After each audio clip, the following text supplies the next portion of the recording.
The young girl looked at the teacher and called her. The teacher looked at her with a smile, and the girl told the teacher to look to the side because there were juicy red apples there.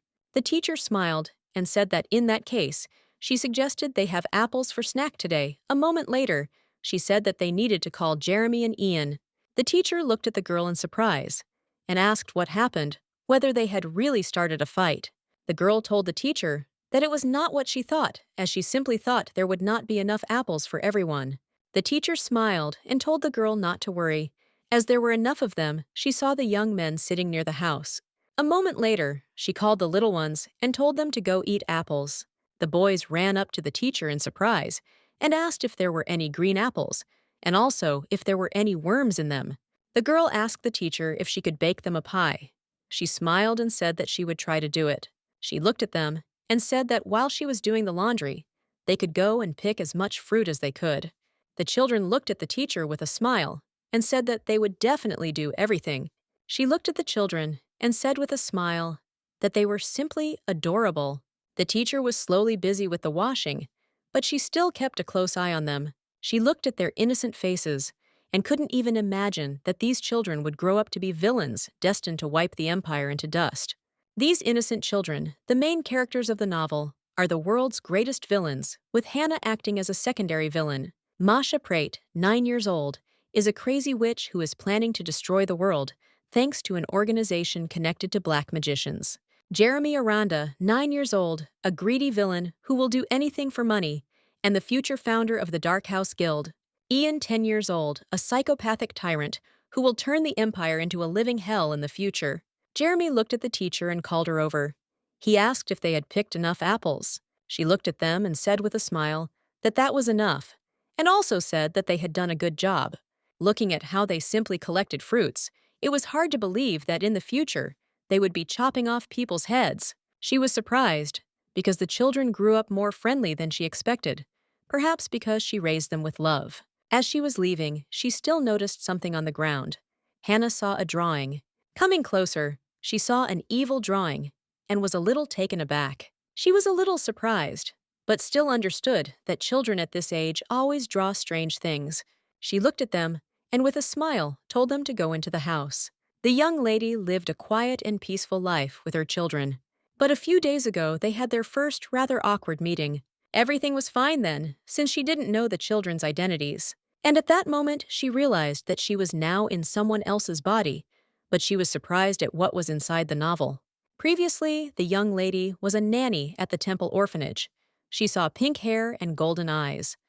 The body belongs to the caretaker of these children, the original owner of this body. She grew up in a church orphanage, and for 15 years the girl was told that she became a teacher because she could not become a priestess. She entered her new body on her first day at work and slowly got to know the children. They smiled and introduced themselves. Then the realization happened. She was confused and did not understand what this strange premonition was. She felt like she had heard these names before. Although they were not Korean, she was confused and wondered where she could have heard them. Over time, she remembered that she had read a novel before she got into this body. It was a novel that was recommended to her by a close friend. But more than half of the book's content was full of violence and bloodshed, and the young lady read the novel with fear. She wondered if it was really a coincidence that the novel's main characters and these children had the same names. She was puzzled because she realized that they still did not look like the main characters of the novel. But she still looked at them more closely and examined them, not taking her gaze off them. She wondered if it was really them. Her anxiety did not last long, and yet she had to admit that she had entered the world of a novel, and at that moment she felt a shiver run down her spine. Ian looked at teacher Hannah in surprise and called her. The young lady was in shock as she understood that she was definitely finished. She was shocked because she realized that it was the nanny who was killed after the destruction of the temple for cruelty to children. She knew that her body had been burned so that the killer would never be found. The young lady looked intently at the children, who did not take their eyes off her. Hanya saw how they looked at her with their beautiful eyes. She was confused and wondered if these children would kill her in the future. Hannah was in shock. She thought that this simply couldn't be. Although if she died as expected after that, then there was a chance to be reborn again. But she understood that it was still playing with fire, and there was no guarantee that she would be reborn. Besides, she didn't want to mock the children at all. She was torn between wanting to change her fate and following the original plot, so the natural correct decision was to escape. She was shocked and didn't understand why she had to raise villains. She was glad that she hadn't done anything bad to them yet. She was sure that everything would be fine. She understood that it was not safe for her to stay here. She wanted to leave this place as soon as possible. She wanted them to find another nanny and grow up well. She hoped that they would not kill anyone and burn down the village. Before she could leave the house, a young lady called her, and Hannah became very frightened and screamed. Turning around, she saw Masha, who was looking at her sleepily. A moment later, she saw Jeremy and Ian. Jeremy looked at her in surprise and asked where she was going. Hannah was surprised because she didn't understand why they woke up. Masha looked in surprise at the teacher's suitcase. Masha looked at the teacher with tears in her eyes and asked if she was really abandoning them. Hannah was surprised, as the young girl now pressed her right against the wall. The teacher looked at the young girl with puzzlement and called her. Jan looked at the teacher and asked if it was true that she was now running away from them. Jeremy looked at Hannah and said that he had previously said that the new nanny wouldn't like them either. Hannah was shocked by their words. They were pressing their gaze on her. According to the plot, she knew that it was Jeremy who harbored a grudge against Hannah and then took revenge for the betrayal. The young lady was in shock. She didn't know what to do or what to answer them.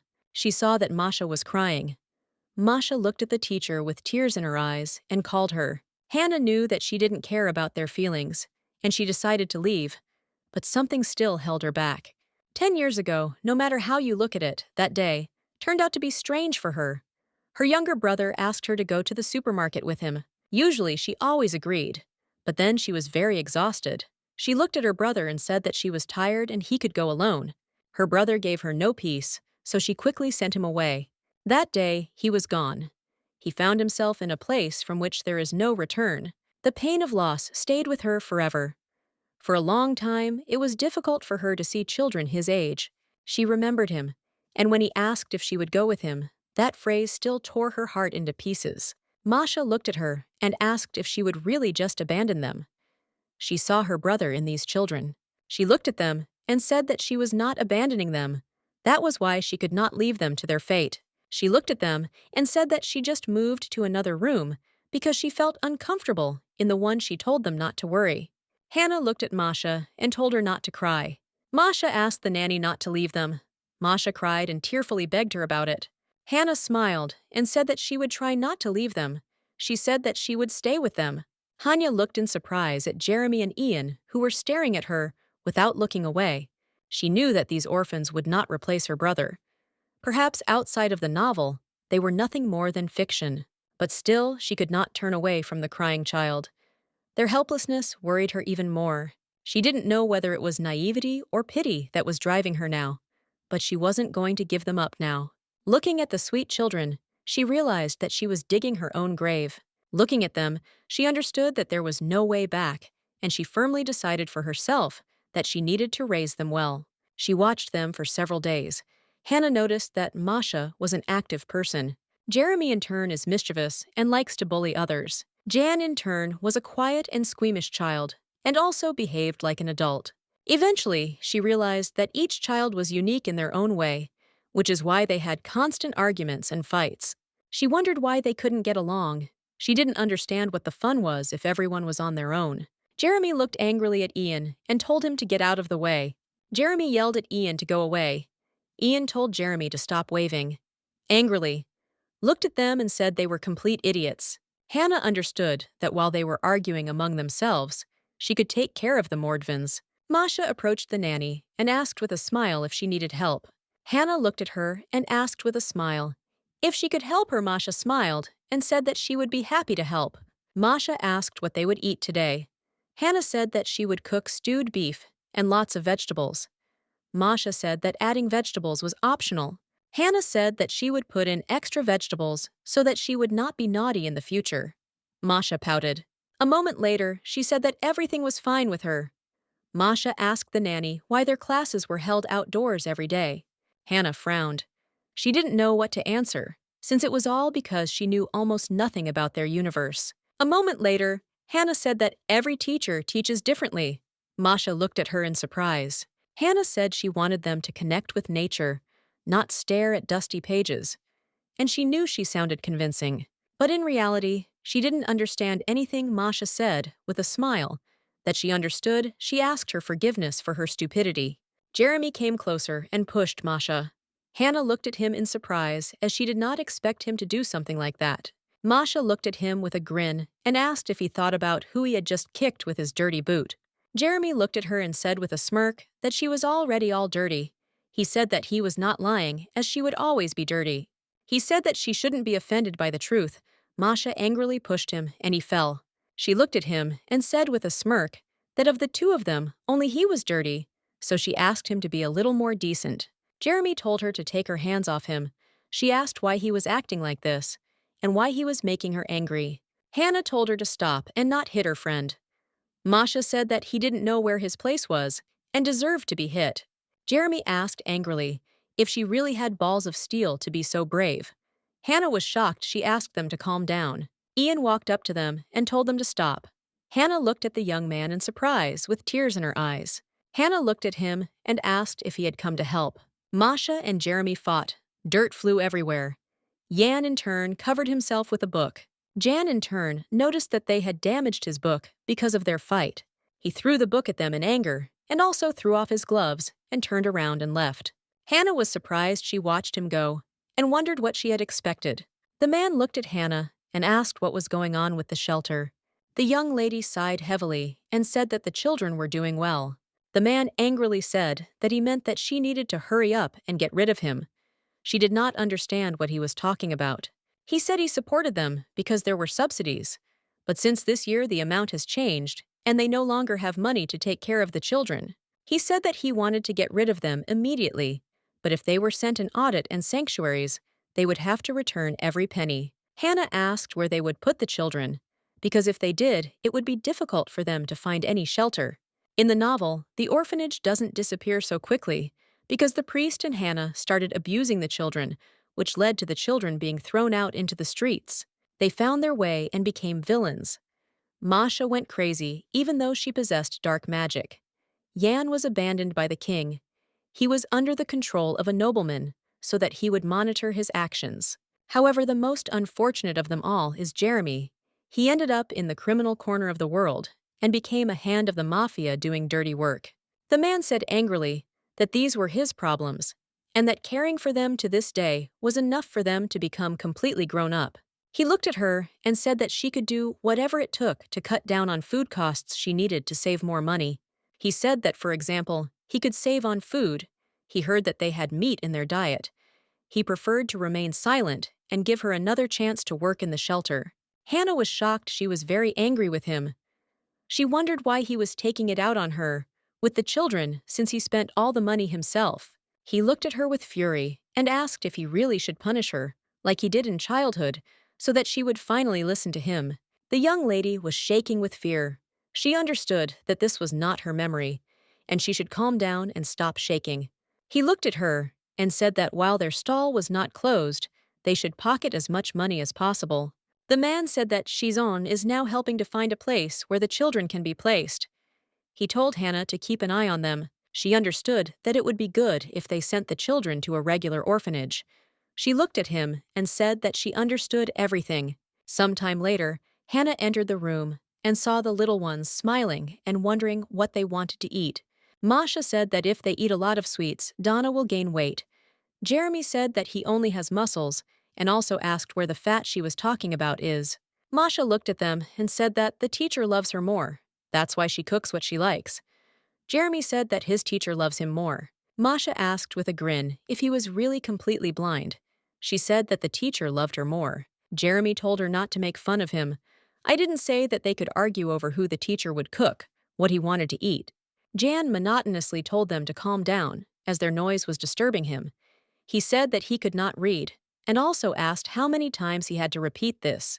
Ian said Jeremy was definitely not their teacher's favorite. Ian looked at them and asked who even liked people who were always arguing like them. Jeremy was shocked. Masha looked at him in surprise and asked if he really thought he was the teacher's favorite. Jan said with a grin that of course it was so, since she wasn't crazy enough to prefer them. Masha looked at him and asked what he wanted. Most. Jan said that he would like stewed fish. Hannah looked at them with a smile. Masha said that the teacher was the one whose wish he fulfilled, and that was his favorite. Hannah slowly approached them and called them. Jeremy looked at her and asked if they could have corn chowder today.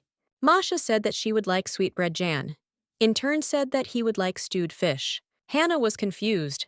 She realized that she was in big trouble since she could not hurt anyone. She thought she should make some soup after all, as she was afraid she might be burned alive. Even though she knew Jeremy would torture her and kill her, without leaving a trace, she thought she should still make bread. Looking at Jan, she realized that her life could end at the guillotine. She wondered if she should cook the fish. Masha looked at her and asked hastily if she had decided what to cook for them. Hannah didn't answer. The children kept asking her what she was going to make for dinner. She was shocked and wondered why they didn't like her so much. That same day, Hannah finally went to the market. She knew she had to save her ass as best she could. Nothing is known, and it is possible that the children would grow up to be villains. There is no guarantee that they will begin to hate her. She understood that for this reason, she had to avoid childish grievances. She looked at the woman and asked how much the fish cost. The woman said that the fish cost 1 silver coin. Hannah asked in surprise why the prices were so low. The woman said that she was a teacher at an orphanage, and most likely she was hiring her for the little ones, so she decided to give her a discount. Hannah was surprised and thanked the woman with a smile. The woman told her to take the fish and that it was very tasty if it was baked. The woman said that there were not many bones in the fish, so the children could eat it. The woman said that she did not need money since she saw the children. She said they were very thin. She smiled and said that children should eat well, and Hannah should understand this herself. Hannah smiled and said that from now on they would eat well. Hannah smiled and thanked the woman again. She said she was very kind. The man moved closer to the woman and said that it looked like she was their teacher, and the woman said that was true. She said that the ingredients sent from the shrine could not be used for some reason, and she used her money to buy food. The woman said that lately there have been a lot of bad rumors about the shelter, but fortunately, the nanny seemed normal. Hannah knew she needed to get home quickly to cook a delicious dinner. A moment later, she saw a suspicious man. Taking a closer look, she realized that it was Chasson. She was left wondering if he really needed to run some errand today. She knew she shouldn't interfere with the sanctuary's affairs, and Hannah wondered if she had bought enough food to make dinner. She knew that her salary would soon run out. She heard someone say that they could sell them to a lab, and they could get more money. Chasson said that their standards were quite complex, and they were too small. He asked how much he could get for them. The man said that they could get 500 gold coins for each child. Chasson asked if it was possible to charge an additional fee for 3 at once. The man said that this is not possible now, and they will contact them after the audit is completed. During the sale, it was stated that the children must be healthy. The man asked where the children were now, and Chasson said they were in a shelter. Hannah was shocked because she knew he was planning to sell the children to the lab out of pure evil. She knew they should stand and listen to them. The sweet children were shocked because their nanny had prepared everything they asked for. They had bread corn soup and fish for lunch. Masha said with a smile that there was no need to prepare bread and fish. Hannah said she had made it clear she had no preference. Jeremy said his bread was the best. Hannah just laughed and looked at the young children with a smile. But a moment later, she frowned as she realized they might be sold to a lab. Hannah understood that she couldn't sit back and do nothing. She was in a situation where her salary was just a few pennies. She was puzzled because her salary would soon be gone altogether, and she knew that she had no talents. She knew that if there were outbuildings for the elderly or orphanages, the sanctuary would receive additional subsidies from the government. She knew that if she remained in this state and left the children alone, they would end up in a terrible place. She wanted to find the notebook and threaten the sacred. Hannah looked at the children and said with a smile that they needed to think about one question together. She asked what they should use on a rainy day. Jeremy and Masha looked at each other. Their answer was an umbrella and a raincoat. She asked them why they thought they should use it. They said it was because they didn't want to get caught in the rain. Hannah said that was correct, and also asked why her children had an umbrella and a raincoat but were soaking wet. Masha said that jumping in puddles on a rainy day is a lot of fun. Hannah looked at them and said that a cold is not so much fun. Hannah said that if they were sick, they would be in a very bad way. And since they were wet, they might get sick. Masha said that they didn't want to hurt her. Hannah was shocked, since she didn't want to upset them. Hannah said that from now on, they would no longer play in the rain, and that they needed to take a warm shower. Hannah looked at Ian and told him to take a bath with his friends as well. Ian frowned and looked at her in confusion. Hannah looked at Jeremy and Ian and told them to go to the men's bathroom. For a moment, the children froze and looked intently at the nanny. She looked at them in surprise and asked what had happened. Masha looked at her as if she wanted to say something. Hannah said that if they didn't want to wash, they would still have to take a bath. Hannah said that Masha and Jeremy needed to take a bath. Hannah looked at Jeremy and told him to make sure he took a good shower. She said that if he didn't wash properly, she would bathe him herself. Masha looked at her and said that there was one problem. Hannah said that they needed to hurry, because if they didn't hurry, they would get sick. Jeremy and Ian watched them go, surprised and puzzled. Hannah wondered if there were hot springs in this world, since everything was so luxurious. Hannah looked at Masha and told her to take off her clothes. Masha blushed. Hannah thought she was like a kitten who didn't want to wash herself. Hannah froze as she saw something. She was perplexed and did not understand what she saw. Hannah looked at Masha in shock. She didn't understand why she had a little elephant dangling around. Hannah asked in surprise if Masha was really a boy. She looked at the boy and asked if he had thought about wearing trousers for comfort. Masha thought for a moment and said that the pants were ugly. Hannah said, puzzled, that the payment was quite inconvenient. Masha said that he liked the dress because it was fluffy, and he really loved lace. Hannah said that it was beautiful. Hannah looked at him and agreed. She wondered what was wrong with it if he liked it. Masha looked at the teacher and called her. Kana was surprised, looked at him and asked what he wanted. Masha asked, puzzled if the teacher didn't like his appearance. For a moment, Hannah thought for a moment, not knowing what to answer. She wondered if Masha was the one who paid attention to other people's glances. Hannah looked at him and said that she liked him, not because he was a girl. Masha asked if he disgusted her. Hannah said that the people who love him won't care what he looks like. She said that they don't love him because of his genders. He looked at the teacher in surprise and hugged Hannah with lightning speed. Hannah was surprised. Hannah knew that when Masha was younger, he was also an insecure child, just like now. She thought she knew these children.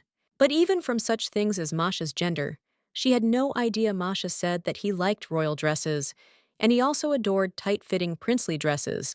She knew that knowing the details as a former reader of this novel was something incredible, that now they were not villains. She knew that they were just little children, weak, who needed to be loved and protected. Hannah thought for a moment, not knowing whether she would have to buy men's or women's underwear. Today she was a little away from the death by fireball ending. She knew that in this world, no one likes to ask for something. She knew that she shouldn't beg the priest who had gone mad. The priest looked at her closely and asked if she was asking for a raise again. Hannah looked at him, puzzled, and said that she was. He said that she did not know how to manage her money while she was eating and sleeping in the sanctuary.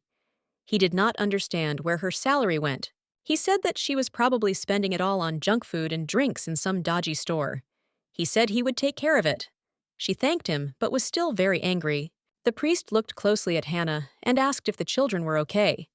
She looked at him in surprise. A moment later, Hannah said the children were fine, and she knew he hadn't asked that in good faith. The priest said that this was very good, and she could now leave. She looked at him and slowly walked away. As she left the priest, she froze in the doorway. She looked up to see Shazen. Hannah greeted him. He looked at her puzzledly, and also greeted her. A moment later, he looked at her and asked how the children were doing. She understood that he was a rat since he was only interested in them in order to sell them. The lady sighed heavily and said that they were feeling well. He looked at her and asked if they were hurt in any way.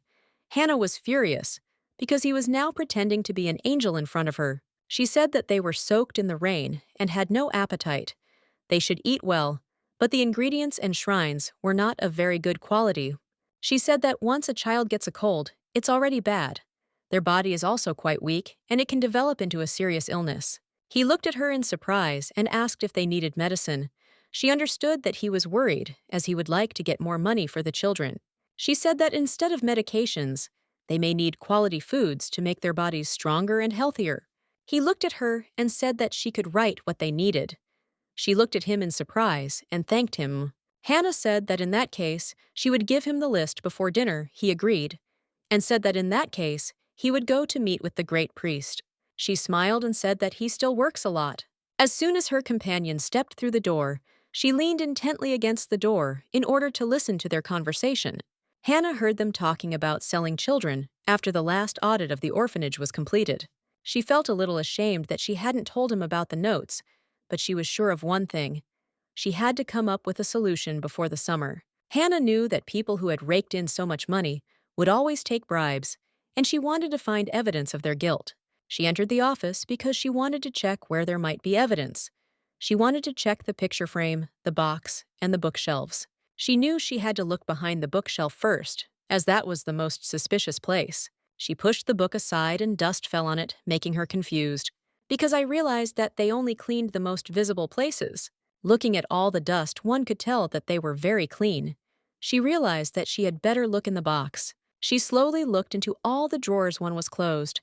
She realized that before coming here, she needed to learn how to pick locks. But a moment later, she saw the hidden key. She was a little surprised, because she did not understand what it was for. A moment later, she realized that the key fit the lock. She thought it was very suspicious, because she found the key very easily and was able to open the lock. A moment later, she saw the banned magazines. Hannah was shocked. She thought the priest was just a pervert.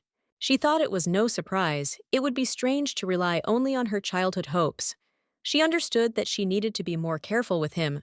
The young lady thought that in that case, the safe must definitely be behind the painting. She knew that the priest was very cunning. The young lady slowly approached the painting and saw something strange.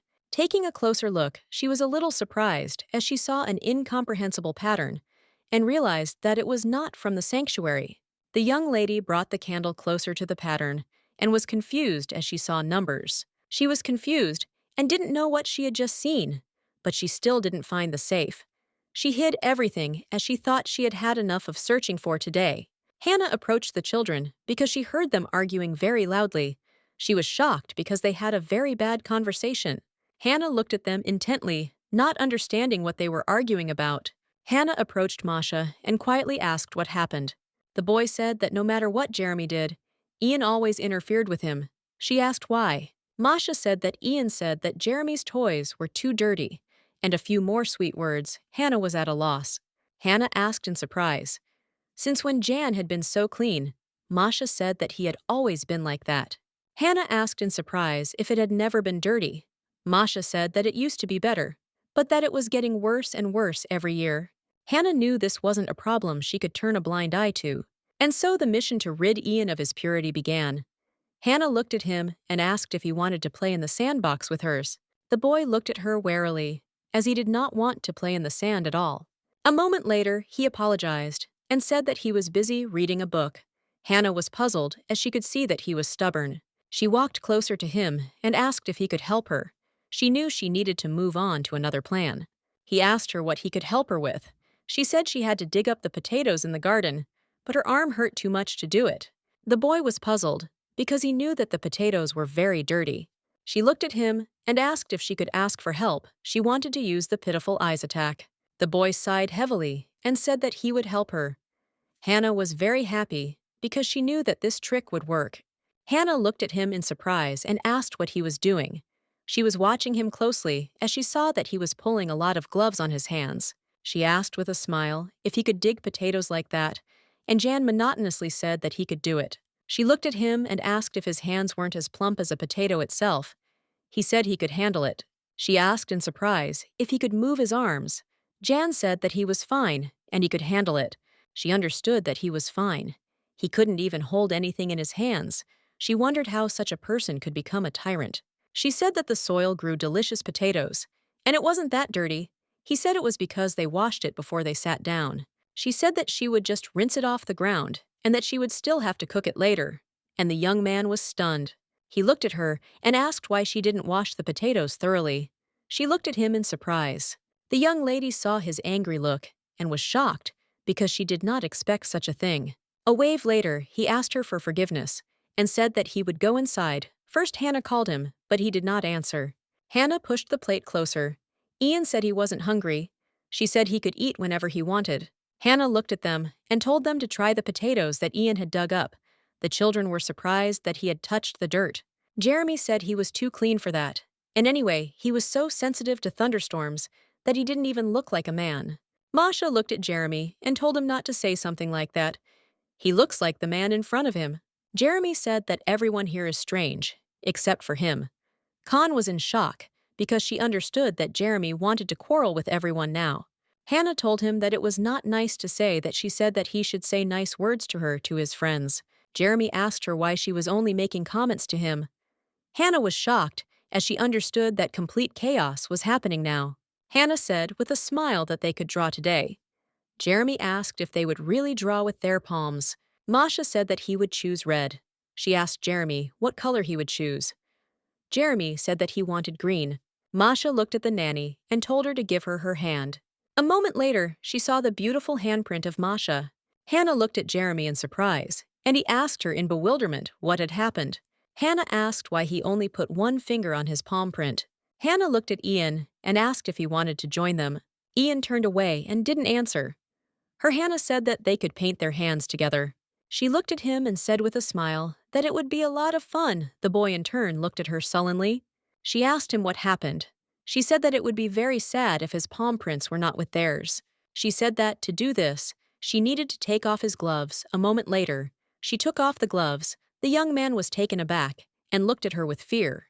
A moment later, Hannah applied yellow paint to his palm, and the boy looked closely at her hand. Jeremy said that his face was now completely pale.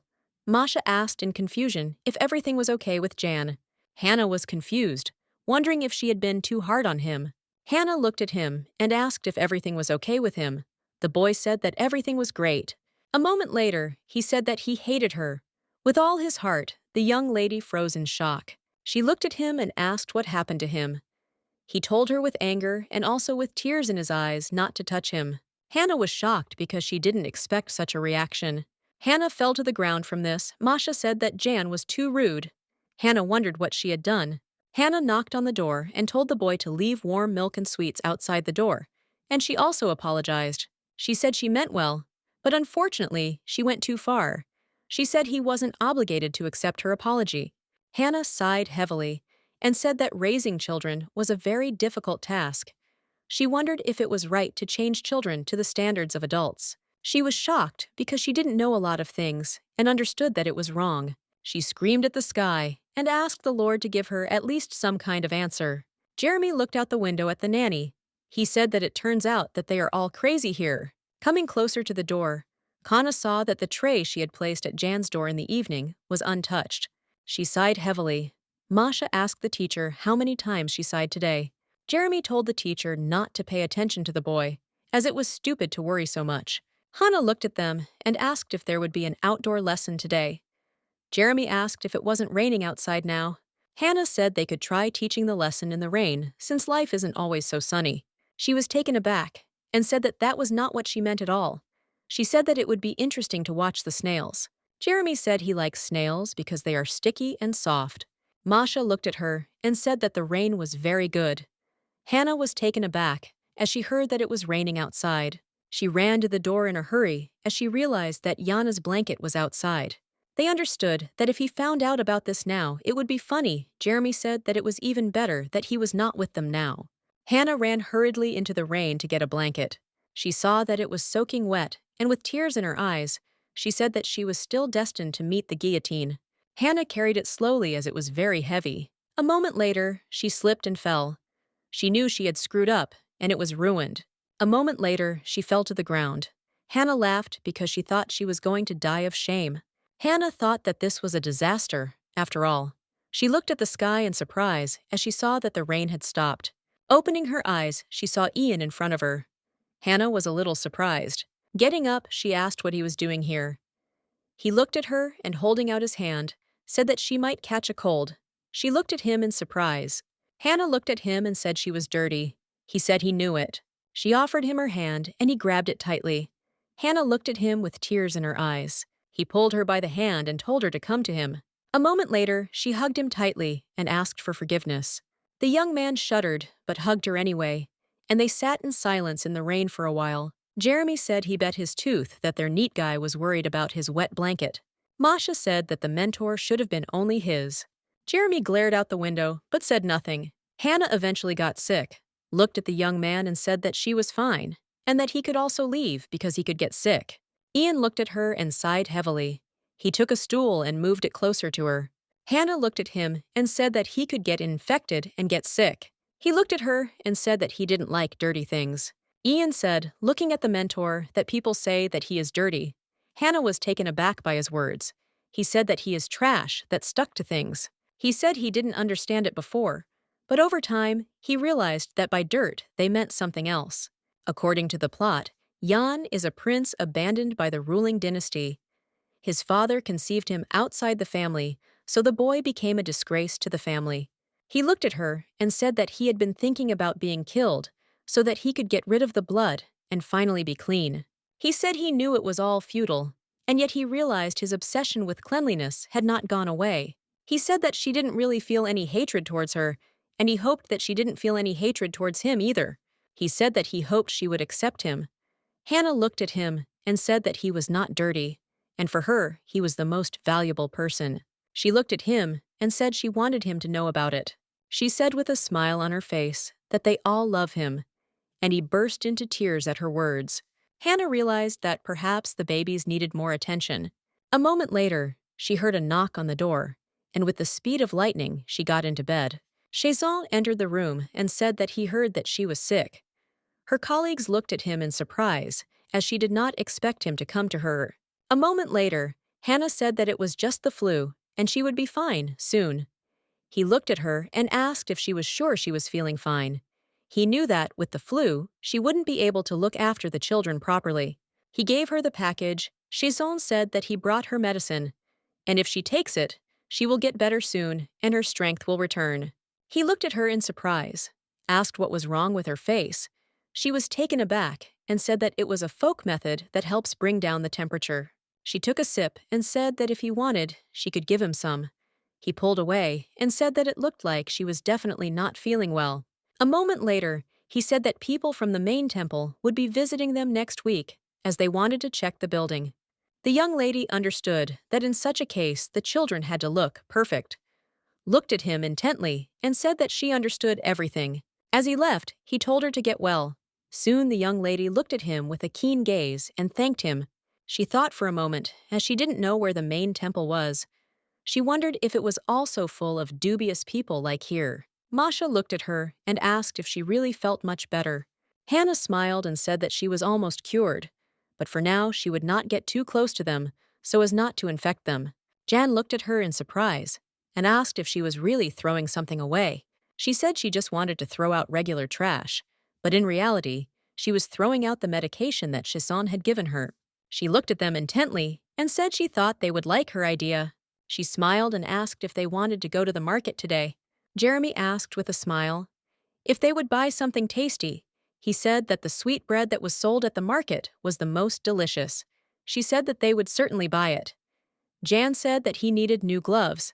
Masha said that he would like a new doll. Hannah smiled and said they could go and celebrate her recovery. Hannah approached the woman and asked her for 8 pieces of sweet bread. Masha looked at her in surprise and asked why she wanted to buy exactly 8. Hannah said that they would not buy 1 piece for each person because it would be sad. Jeremy looked at the delicious bread in surprise and said with a smile that it was very big. Hannah took a bite of bread and winced because it was very hot. She told the children to be careful. A moment later, the children were eating the delicious bread with gusto. She smiled with tears in her eyes and asked what they would buy first. Masha said that they should first buy 1 beautiful doll. She looked at them and asked if they were sure about this. Hannah was taken aback as she felt strange glances directed in their direction. Jeremy walked up to the teacher and called her. Hannah looked at him and told him not to talk with his mouth full. She looked at him and asked if he wanted to go for a walk somewhere else. A moment later, they heard someone speaking to them. Hannah jumped. Jeremy looked away and asked if they were speaking to them. A moment later, men came out from around the corner. Hannah looked at them intently as she was very scared. A moment later, Hannah told the children to stay behind her and wait for her here. The children agreed with her. Jan looked at his mentor and called her. He said that he needed to talk to her about an adult topic. Hannah looked at them and asked if they could see the red roof. She said that they should run there if they heard her scream. Ian looked at her and asked if they should go to the butcher's. Hannah looked at the young man and told them to run there, since the butcher was very strong among them. All Jan looked at her questioningly and puzzled. Hannah smiled and said that she would return to them soon. Hannah was in shock as she realized that she had bought nothing but sweet bread, and now all her savings would be stolen from her. Hannah approached the men and asked why they had called her. One man said that they did not want anything important from her. His companion hit him and called him a rude word. He said that they couldn't steal anything from her since she was a teacher from an orphanage. His companion looked at him puzzled and said that he just wanted to ask where they could buy such bread, since the children ate it with gusto. Hannah thought that they might not worry since they were both idiots, but she also thought that maybe they were just clowns. Hannah looked at them and asked them to calm down a little. She said that they did not need to quarrel. Hannah said that they could buy sweet bread at the entrance to the market. She said that she could give them her bread. Masha looked at her friends and asked if he was the only one who thought those strangers were dangerous. Jan looked at his friend and asked if he had only just realized this. Masha smiled and said that he actually assumed that the teacher might tell them to run, but it was surprising that she followed them so confidently.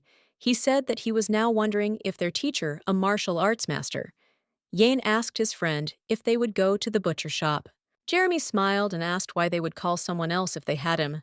Jeremy said with a smile that he would definitely save the mentor from the hands of the villains.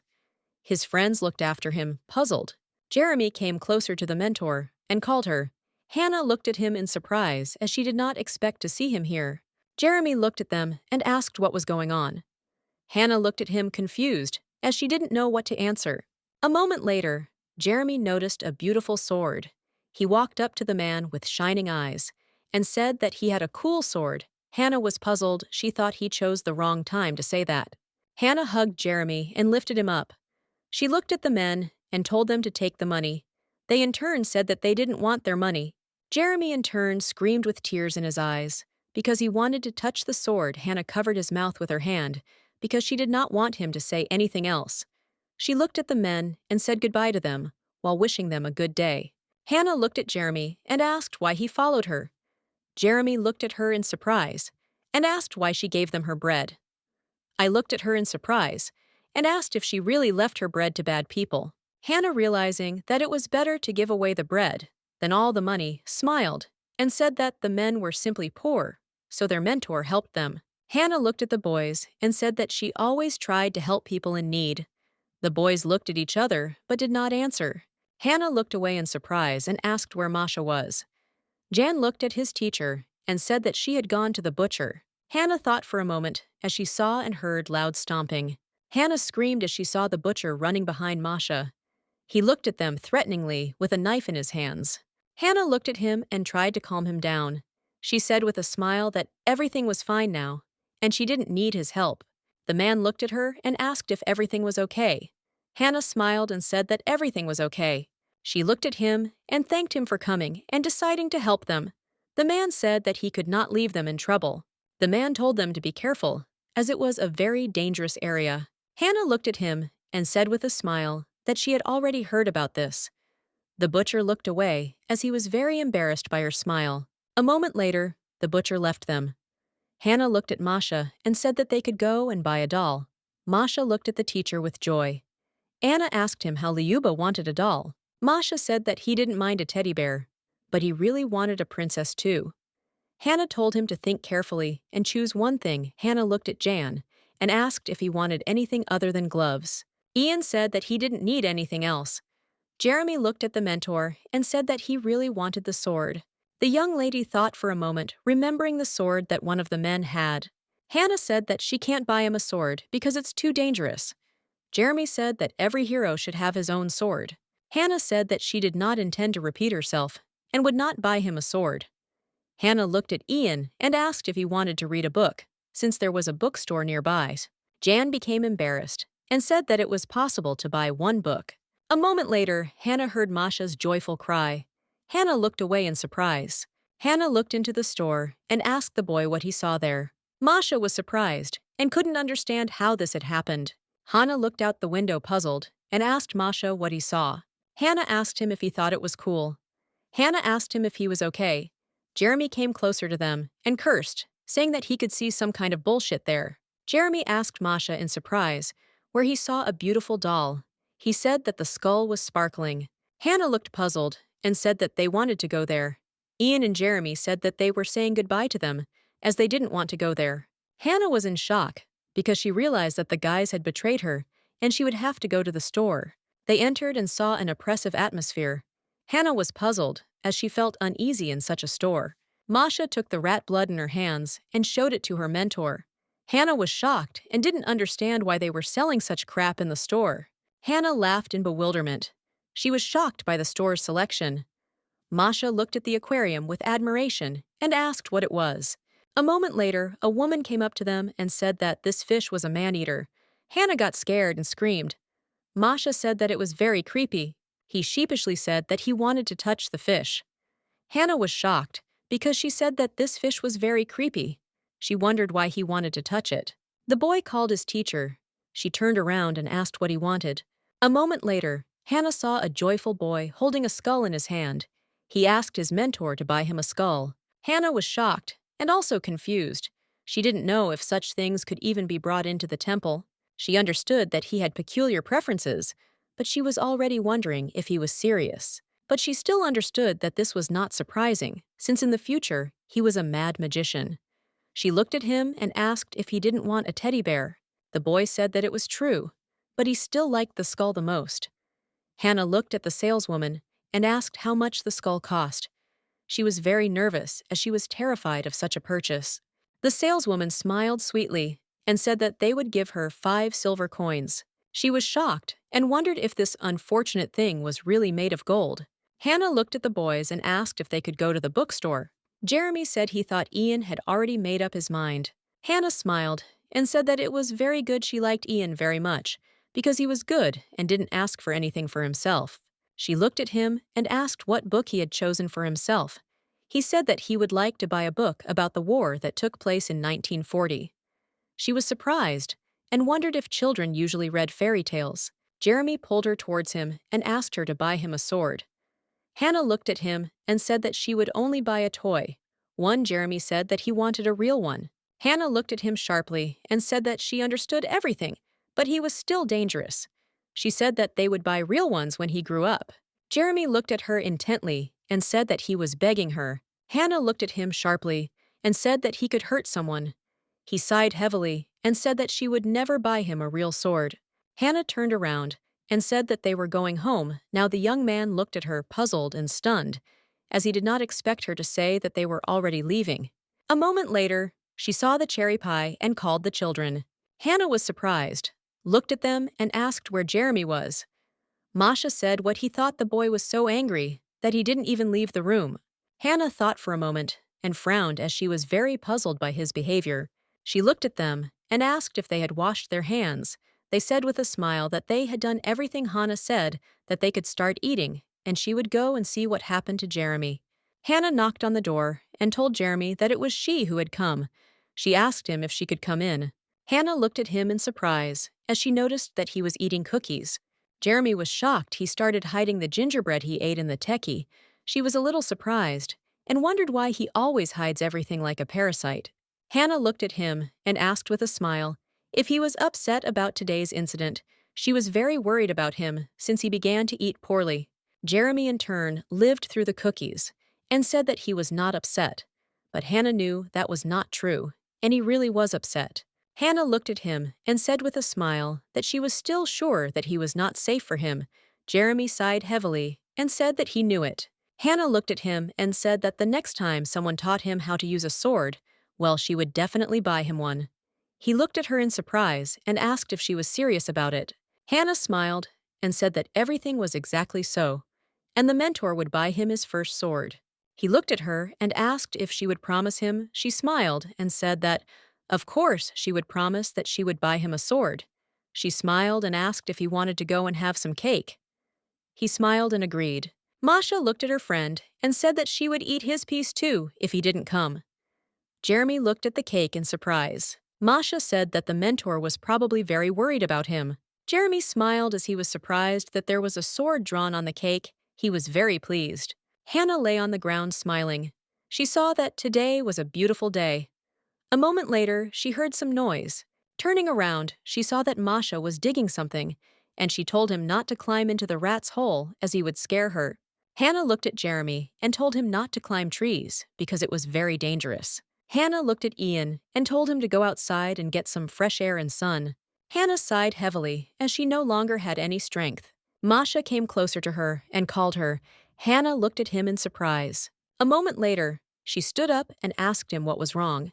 He told her to look to the side as there was something strange there. Hannah looked at the boy in surprise and asked what was strange there, so that when she arrived at the place, she wouldn't see the corpse of some rat. Hannah frowned, not understanding what she was supposed to see. A moment later, looking closer, she saw some kind of multicolored egg. She was surprised as she had never seen anything like it before. Masha looked at the egg in surprise and asked if there were really any chickens here. Jeremy ran closer to them and said with a smile that they could find a chicken and then fry it. Masha said that he found an egg, which meant the chicken was his. Jeremy told him that he didn't believe that he was the one who found her. Masha said that they could hug and make up. Jeremy asked if he was crazy. A moment later, the boys looked at their teacher with a keen and surprised look, as they decided that she should judge them. Hannah looked at Masha and said that he should take the egg under his care, smiled, and said that the egg would sleep with him at night. Hannah looked at him in surprise and asked if he thought the egg might break while he was around it. Masha said he would be careful. Hannah smiled because she knew how the boy slept at night. Hannah said that she doubted he would be comfortable. Hannah asked if it would be better if she put the egg on the floor next to him.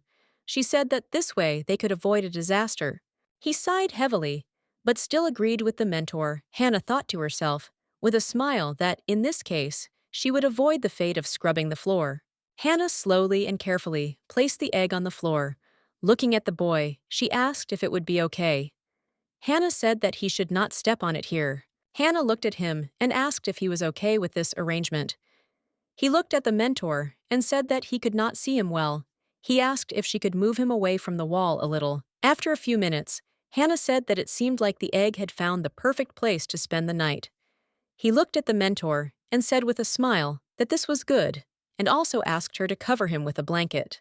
Hannah smiled and agreed, but she still knew she was being silly. A moment later, she wished them both good night. The boy also wished his teacher good night with a smile. As she left, she looked intently at the boy. She was glad that everything had turned out this way. The priest looked at her and said that an inspection would soon be coming, and that everything needed to be done to the highest standard. She agreed with him, and he told her not to worry, since the main temple would not be conducting a general inspection this time. He said he would just take a quick look at their shelter. The priest said the children should be in the best possible conditions. He said earlier that he hoped he wouldn't have to blush because of her. She was furious and hoped he would be caught in the act. The priest thought for a moment and said that this time a lot of people would come to them. He said that if they had been more organized, then their priests would not have judged them so poorly. Hannah was puzzled because he made her nervous. She smiled and told him not to worry so much as she would look after the children. He said that he was informed that they were late and that they would arrive late. The priest told her to be ready. She sighed and agreed with his words. She understood. She knew that she understood this better than him, and already knew everything. She did not understand why he was repeating this. Hannah looked at the cute children and said that they had cleaning planned for today. They looked at her in surprise. A moment later, they asked if they should clean up. Hannah said that was right. She looked at them and told them not to make such faces. She said that if they had not cleaned up, they would now be living among a mountain of dust. She looked at them and gave each of them a tool. Hannah smiled and told them to get to work. I looked at her in surprise. Jeremy looked at his mentor and asked why the sudden cleaning. Hannah looked at them and said that important people from the main temple should visit them soon. Masha looked at her in surprise and asked if someone like the high priest would really come to see them. Hannah smiled and said that was not true, as more important people would be coming with them. She looked at them and asked if they didn't think it would be nice to greet their guests clean. Jeremy looked at her in surprise and asked if she really made all this fuss just because of that. Hannah smiled and said that when he grew up, he would understand why she did this. She looked at them and with a smile told them to move and not make such sour faces. The boys sighed heavily. Hannah stretched and sighed heavily. She was tired after a long day of cleaning. Hannah turned around and looked at Jeremy in surprise. A moment later, she told him not to sweep where she had just cleaned. He sighed heavily and agreed with her. Hannah looked at Masha and asked if he really wanted to break the egg. She asked if he could leave it for at least a few minutes. The young man said that the egg could die if the temperature dropped sharply. Hannah looked at Ian and said that the whites were not dry yet. She asked him to hang them back. Hannah sighed heavily. She understood that this could be considered part of her upbringing, but everything was already very difficult for her. Masha looked at the guests in surprise. The priest looked at the guests with a smile and thanked them for coming to them. Hannah looked at them in surprise as she did not expect them to arrive so quickly. The priest looked at the guests and said that they probably had not eaten yet. He asked if they were hungry. The young man looked at his teacher in surprise and asked if these were really their guests. Hannah said that it was probably them. The young man said that he thought they would be decrepit old men like them. Hannah was shocked because she didn't expect him to say something like that. The priests looked at the children in surprise and asked who it was. The priest smiled and said that this was their church teacher for the younger children. The priest said that the girl was very kind and sweet. Hannah looked at him intently because she realized that he did not even know the names of the children. The priest looked at them in surprise and said with a smile that it looked like they had a junior school. He said that he was very pleased to meet them. He said that his name was Curtis and he was from the main temple. Hannah smiled and greeted him. She said her name was Hannah and she was an elementary school teacher. A moment later, she introduced the children.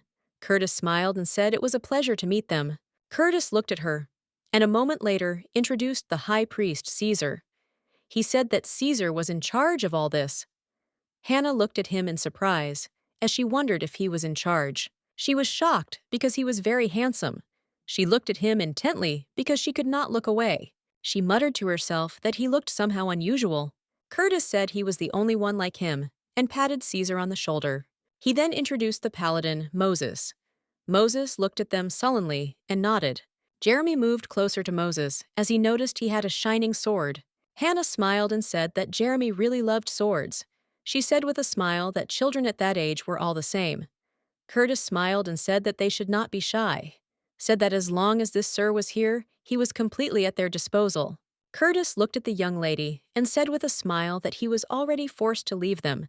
She smiled and said goodbye to him. Jeremy smiled. He was delighted with the sword. Masha said that he thought it was very beautiful. Hannah agreed. Hannah smiled and quietly told Masha that guys with glasses are usually very smart, so they look even more attractive. Masha looked at him and said that he was talking about the guy with white hair. Hannah was surprised and asked if it was really that guy with the lost look. Masha said that he really liked his indifferent expression. Hannah smiled and said that Masha had peculiar tastes. Hannah wondered what was so good about a guy who didn't care about anything. Hannah looked at them and said that it was time for them to go eat. Hannah pulled Jeremy along and told him he was going the wrong way. She told him to follow her. Hannah hung up the laundry, slowly sighing heavily, as she had a lot of laundry to wash. She hummed a song under her breath with a smile and wondered what she should cook for herself today. Walking back to the house, she sighed heavily and said with a smile that she seemed to have done everything and needed a break. The young lady looked down in surprise as she saw the high priest sleeping. She was a little surprised because she didn't understand why he was near their house. She knew that such a place was not for him. She wondered why he was resting in the shadows now, when he should be busy checking this temple. Hannah looked at him and said hello. In turn, the high priest simply waved his hand. She looked at him intently because she thought that he was incredibly impudent. She still thought that she should look for another place to relax. A moment later, he told her to sit next to him. The young lady jumped as she did not expect him to say anything, but she still accepted his offer and slowly sat down. She was surprised because his voice was cooler than she imagined, and even a little hoarse. Caesar looked at her with a keen gaze and asked how long she had been working here. The young lady smiled and said that she had just recently started working here. Caesar said that he thought she was very good with children. She looked at him in surprise and asked when he had managed to see them. Caesar said that he had been lying here since early morning. She smiled and said that it meant he had little to do today. He sighed heavily and said that it was the opposite. She smiled and said that she thought one should rest even when a lot of things had piled up. Caesar said that important information usually slips out in the most inconspicuous places. She looked at him because she did not understand what he was talking about. Hannah looked closely at the high priest and noticed that he was very observant. Caesar looked at her and said that he thought this temple had rotted away long ago, but he was wrong. She looked at him in surprise and asked why he thought so. He said that there was something good in it. Caesar looked at her and said that she worked as a primary school teacher here. Hannah said, puzzled, that was true. Caesar looked into the distance and said that it was only thanks to her that this place was not completely lost. The young lady was puzzled. She wondered if he was just lazy or if he was smart and good. She looked at him and said that his personality was quite unusual. Caesar looked at her intently and told her not to beat around the bush and just say that he was strange. He looked at her and said that if she knew anything interesting about the temple, she could tell him everything. She knew that the temple was certainly a rat's nest, but she still wondered if it would be right to tell the stranger everything she asked, what would happen to the place, if the temple was found to be not following social norms. Caesar said that he would disappear. She looked at him in surprise and asked what would happen to the school. He said that he would also disappear. She asked what would happen to the children. Caesar looked at her and said that they would move to another temple. She thought for a moment and said that she would tell him if she suddenly found out anything. Caesar looked at her intently. She knew the children had to be with her a moment later. A strong wind blew and her ribbon flew away, but Caesar managed to catch it. She thanked him. The young lady looked at his arm in surprise. She noticed a tattoo in the shape of an arrow. She realized that he was the son of the head priest. The young lady was puzzled. She was shocked and wondered how she could forget about this. Caesar is the enemy of the main characters in this novel. He fought against evil, and the people called him the Ray of Justice, protecting people to the point of losing consciousness.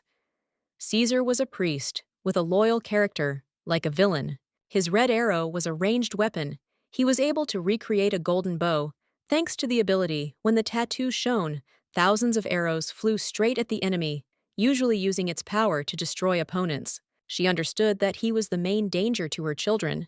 She was in shock and wondered how she could forget about it. The young lady looked at him intently. She wondered if this was really a dream. The Gap looked at her in surprise as he saw that her face had changed. He sighed heavily and said that it was very hot today. The young lady was puzzled and was infuriated by the fact that he could destroy everything in the world with his tattoo. Jeremy ran up to his mentor and called her. She looked at him in surprise. Hannah looked at him and asked if he was okay and what happened. Jeremy said that something happened to Masha. Hannah looked at him in surprise and confusion and asked if Masha was hurt. Jeremy said that Coco hatched. Hannah looked at him in surprise and asked what he was talking about. Jeremy pulled her hand and told her to follow him. Masha looked at the teacher and told her to introduce herself, since this was Coco. Hannah looked at the boy in surprise and confusion and asked if chicks could be that color and have horns on their heads. Hannah said he was chirping in a really weird way. She said that just couldn't be happening. Masha said that when the egg cracked, Coco jumped out of it. He smiled and said that Coco thinks that he is his mother. Hannah looked at the young man in surprise and asked how he took care of the chick. He said that he warmed it every day and hugged it tenderly. Hannah was surprised. She wondered if this is what chicks looked like. She knew that they were usually blind, bald, and ugly when they first hatched, but she still wasn't entirely sure. She thought that it was most likely due to the Masha's hidden magic. Hannah looked at Coco and asked the boy what he ate. She hoped he would say that he didn't like meat. Hannah sighed heavily. She was in shock as she lived in a school with 3 villains and a maniac priest. She was in shock and couldn't understand anything at all. She didn't understand what kind of chaos was happening here. She knew that the temple was on the verge of destruction and the school could disappear at any time. She realized that she was in a hopeless situation. She wondered when this nightmare would finally end. Hannah sighed heavily and said that she thought she was getting hungry. She thought she could eat the cake that was left over today. She slowly walked into the kitchen when she suddenly heard something. A moment later, she saw Priest Chazon. Hannah was surprised as he was acting very suspiciously. She looked at him intently, as if he was asking to be followed. Knowing nothing, she would not have seen anything suspicious about it. She was a little surprised and confused, and wondered what he was doing near the bathroom. She thought that most likely he just decided to wash himself before going to bed. But a moment later, she saw him rising. She thought that she had imagined it, but he looked completely dry. She did not understand how he could rise so quickly. She remembered that he had something in his hands when she arrived, but now there was nothing. She had some guesses, but she was still a little puzzled by everything that was happening. The next day, she came to the temple. Hannah wanted to enter the priest's office, but suddenly overheard a conversation. From the conversation, she understood that if they didn't find proof that the money was disappearing for a reason, they would begin to finance it less, after which they would blame the children, since it was because of them that the investigation was currently being conducted. A moment later, she knocked on the door and said that it was she who had come. The priest said that she could come in. He looked at her and asked if many people had come to see her. The young lady looked at him with surprise and puzzlement and said thoughtfully that she had only seen one. The priest looked at her closely and asked what he had asked her. After thinking for a moment, she said that he hadn't asked her anything special. He hadn't asked her anything, he had only asked how long she had been working there. The priest looked at her with fury and said that he hoped for her understanding, because if this visit went badly, then it would all be over for them. She looked at him closely and said with a smile that she was trying her best. She understood that he should just forget about everything, since they had no chance of making a good impression on the test in the first place. A moment later, the priest knocked on the door and asked if the high priest was there. They looked at the door in surprise. The priest rushed to the door and said that he was here. Hannah was surprised, as she understood that this old man's face immediately changed during the inspection. Curtis looked at them with problems, but also wished them good morning. The priest looked at Curtis in surprise and asked with a smile what he was doing there so early. Curtis said he needed to talk to him, so he decided to come in now. The priest smiled and told him to come and sit down. Hannah looked at them, and with a sweet smile asked if she could leave them. She looked at them with a smirk, because it seemed to her that they were about to have a not very pleasant conversation. The priest looked at her intently and said angrily that he thought she should stay too to listen to this young man. He said that he didn't want to repeat it to her several times. Later, she looked at him, puzzled, and said that he was right. Hannah knew her conscience was already clear, but she still wondered why she was so nervous. Now Curtis said that he didn't care that some people were getting extra subsidies. The priest turned white. The priest said that it is not quite that simple. They spend the remaining money on other needs. Besides the shelter, they have a nursery and a home for the elderly. Curtis said that according to his source, the priest does not do good deeds, but only has fun. The priest looked at him puzzled and said that it was not true. Hannah looked at them intently. She was glad that at least somewhere they had not lied, but she still understood that this information was not the most reliable. Curtis said that there should be 6 children in their shelter, but according to the data, the number was different. He asked where the other 3 children went. He said that the children had already left the shelter and had not yet been discharged. Hannah knew that even if she counted her numbers, they still did not add up. Curtis said that they allocated them 500 gold, but nothing had changed in this place, as he said that the repairs had not yet begun, only because he had just recently submitted an application. Hannah looked at the priest with puzzlement. She thought it was a strange coincidence that the amount of money perfectly matched the price offered for the sale of children in the Devil. Said that the priest had an excuse for every question he asked. The priest looked at him puzzled. Mismanagement, financial problems, lack of written evidence. The Devil said that if they reported this to the main temple, then the next day everything would become clear and they would have to cut their budget. Curtis said he was giving him 3 days to correct the errors in the document and to further review the appeal, and he said he sincerely hoped that this probationary period would help them. Hannah, in turn, was very happy that a crisis had begun in the temple. She was glad that the old man would pay for his mistakes. She said with a smile that she would burst with joy. She understood that if their budget was cut, then most likely her baby would be sold, and if the temple was destroyed, then the children would be transferred to another orphanage. She knew that she had only one choice. She said with a smile that she didn't think anyone was there. That is at such a late hour, she knew that if she wasn't alone, she could hide.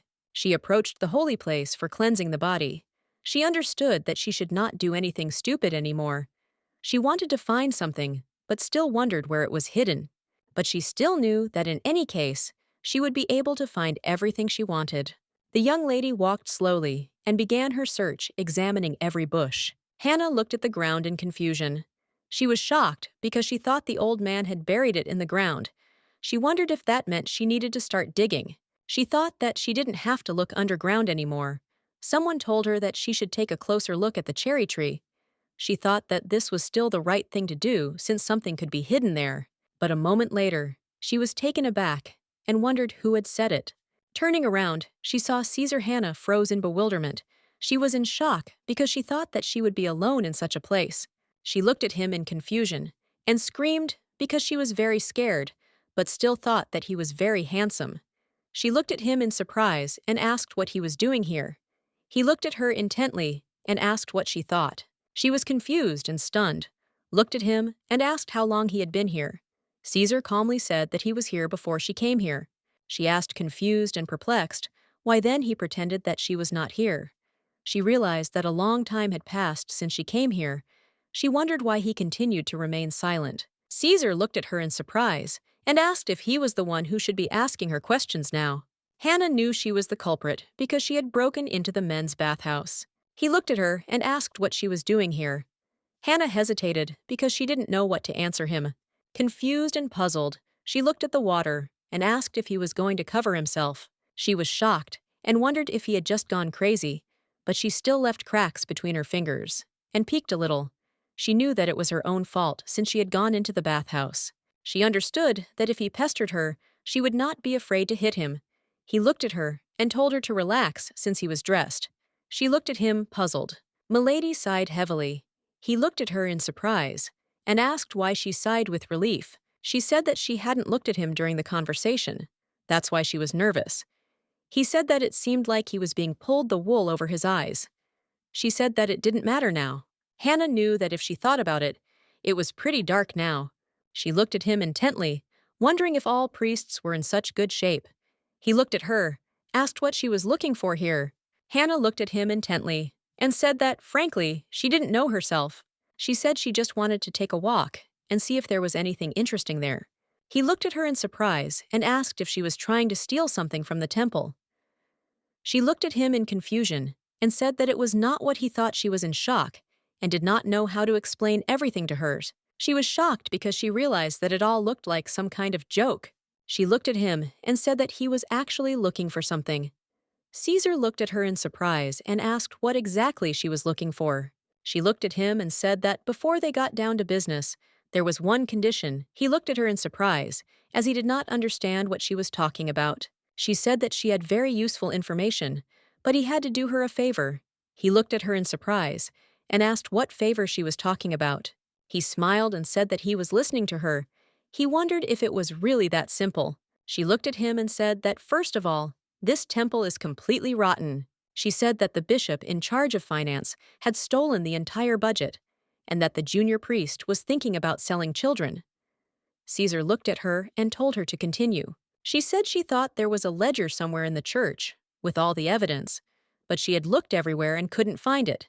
And yesterday, she had seen the junior priest go into the bathroom for some reasons. She said that he was holding something in his hands, and that was what she was looking for. Caesar frowned for a moment and thought. He looked at her in surprise and asked why she wanted so badly to find what he had hidden. Hannah said that it was because if she didn't find the book, her children would be sold. It would be evidence of theft in the temple or blackmail for the bishop. Caesar looked at her and asked if it wouldn't be easier to tell the main temple about it. Hannah sighed heavily. She said she was puzzled that she had no physical evidence, but she wanted to be believed. She said she was sure that the main temple was not involved in everything. She said that even if the temple was destroyed, the children would certainly be separated. Caesar looked at her intently, wondering if he was hallucinating. A moment later, he said that they first needed to dig up the earth in that direction. Hannah looked at him in surprise and asked why he thought she was under that particular tree. Caesar said that what was strange was that the ground there was a different color, without weeds and without a single fallen leaf. The young lady was a little surprised as she noticed that he was an observer. She sighed heavily and said that she thought she shouldn't worry. As he was on her side, he looked at her intently but didn't answer. A moment later, she saw something. Hannah was surprised, as she managed to find it quickly. Caesar looked at her intently and told her to get what she found. She looked at him and asked if he knew how to open the chest. He said that it had a magic lock. The young lady looked closely at the chest, as it looked very expensive. She was furious as she realized that the priests were stealing like dragons and hoarding money. Caesar came closer to her. She looked at him in bewilderment. She asked if he wouldn't take it. He sighed heavily and said that if he knew how it opened, he would take it. She looked at him in surprise and asked if she really had to do this. Caesar said that if she broke the symbol, it would open. She smiled and said that it was obvious. Hannah smiled and asked what symbol he was talking about, as she didn't know. Caesar asked her if she had any idea what it should be. He said that it could be, for example, the bishop's birthday or the password that he always uses. She looked at him in surprise and asked how she could know about this. A moment later, she realized one fact, but said that it was simply impossible. He looked at her in surprise and asked what happened. The young lady wondered if this was the symbol that was behind the painting. She remembered the numbers she saw there, but she put them in the wrong order. She said everything out loud a moment later. Caesar whispered 3 numbers in her ear. She frowned in surprise and asked how he knew. He said that it was the blessing of the dark goddess Jasmisi. The young lady sighed heavily and said that this was complete blasphemy. He looked at her, express forces, how the number was written. She said that the number was inside a circle superimposed on another. He looked at her and told her to just draw. The young lady hesitated, looking intently at the chest. She looked at him fidgetingly and said that her hands were dirty. He said with a grin that there was nothing wrong with that. The young lady looked at the chest in surprise, as she was frightened by the sudden light. She was surprised as she succeeded. A moment later, they closed their eyes, as the light was too bright to blind them. A few minutes later, they saw a chest full of gold. The young lady looked at the find with surprise and puzzlement. She realized that she had to open it alone. Caesar looked at her and asked why she didn't take one. The young lady looked at him in surprise. She wondered if she could do that. She understood that he was just checking her out. She was puzzled and said that she couldn't take it since the money belonged to the temple. He looked at her in surprise and asked what was wrong with that. He couldn't see the personal diary. Caesar looked at her and asked what favor she was asking for. She looked at him and asked him to do everything he could to make sure their school didn't disappear. He said that if he did that, then the church wouldn't disappear either. She looked at him and asked if it would be possible to replace the bishop with a more adequate one. He looked at her in surprise and asked if this was really her request.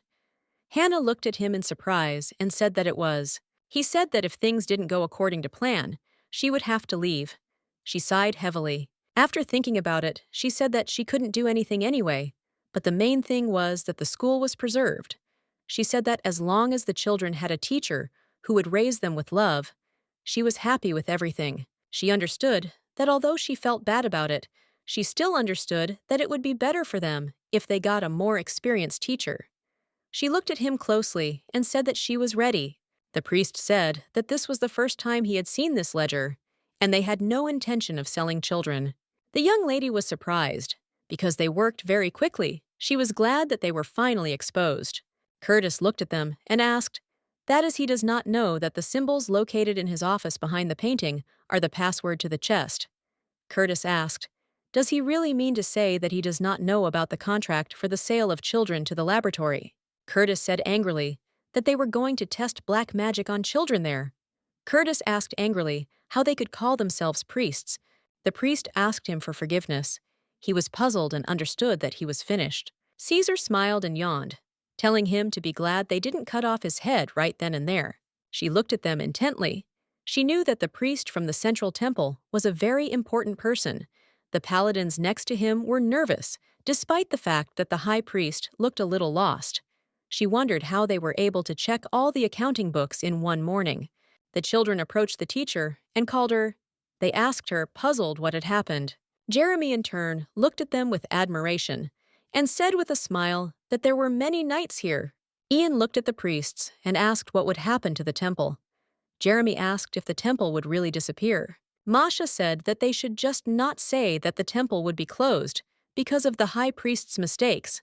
Hannah said with a smile that everything would be fine with the temple and it would not be closed. Masha looked at her in surprise and asked what would happen to them. Hannah said that nothing would happen to them, but that these swindlers would face prison or execution, but they would be safe. Jeremy looked at her and asked what would happen to her. He asked if she would be okay and safe. Hannah looked at him puzzled and said that she was sure everything would be fine. She didn't know what to do because she understood that she might not be able to stay with them. She said that she wasn't going anywhere. Hannah understood that she couldn't leave the children unattended. A moment later, she heard Coco make a sound. They looked at him in surprise. Hannah told Masha not to drag the bird around with him. Curtis looked at them and said goodbye to Hannah. She looked at him in surprise and said that it was too dry a goodbye. He looked at her and asked with a smile why they needed pink snot. He said that if she stayed in their temple, they would see each other again. She was very glad that she had not been fired after all, and hoped that they would most likely raise her salary for helping her find the accounting book. She said with a smile that he was right, and also wished him good luck on his journey. Jeremy looked at Moses and called him Hannah.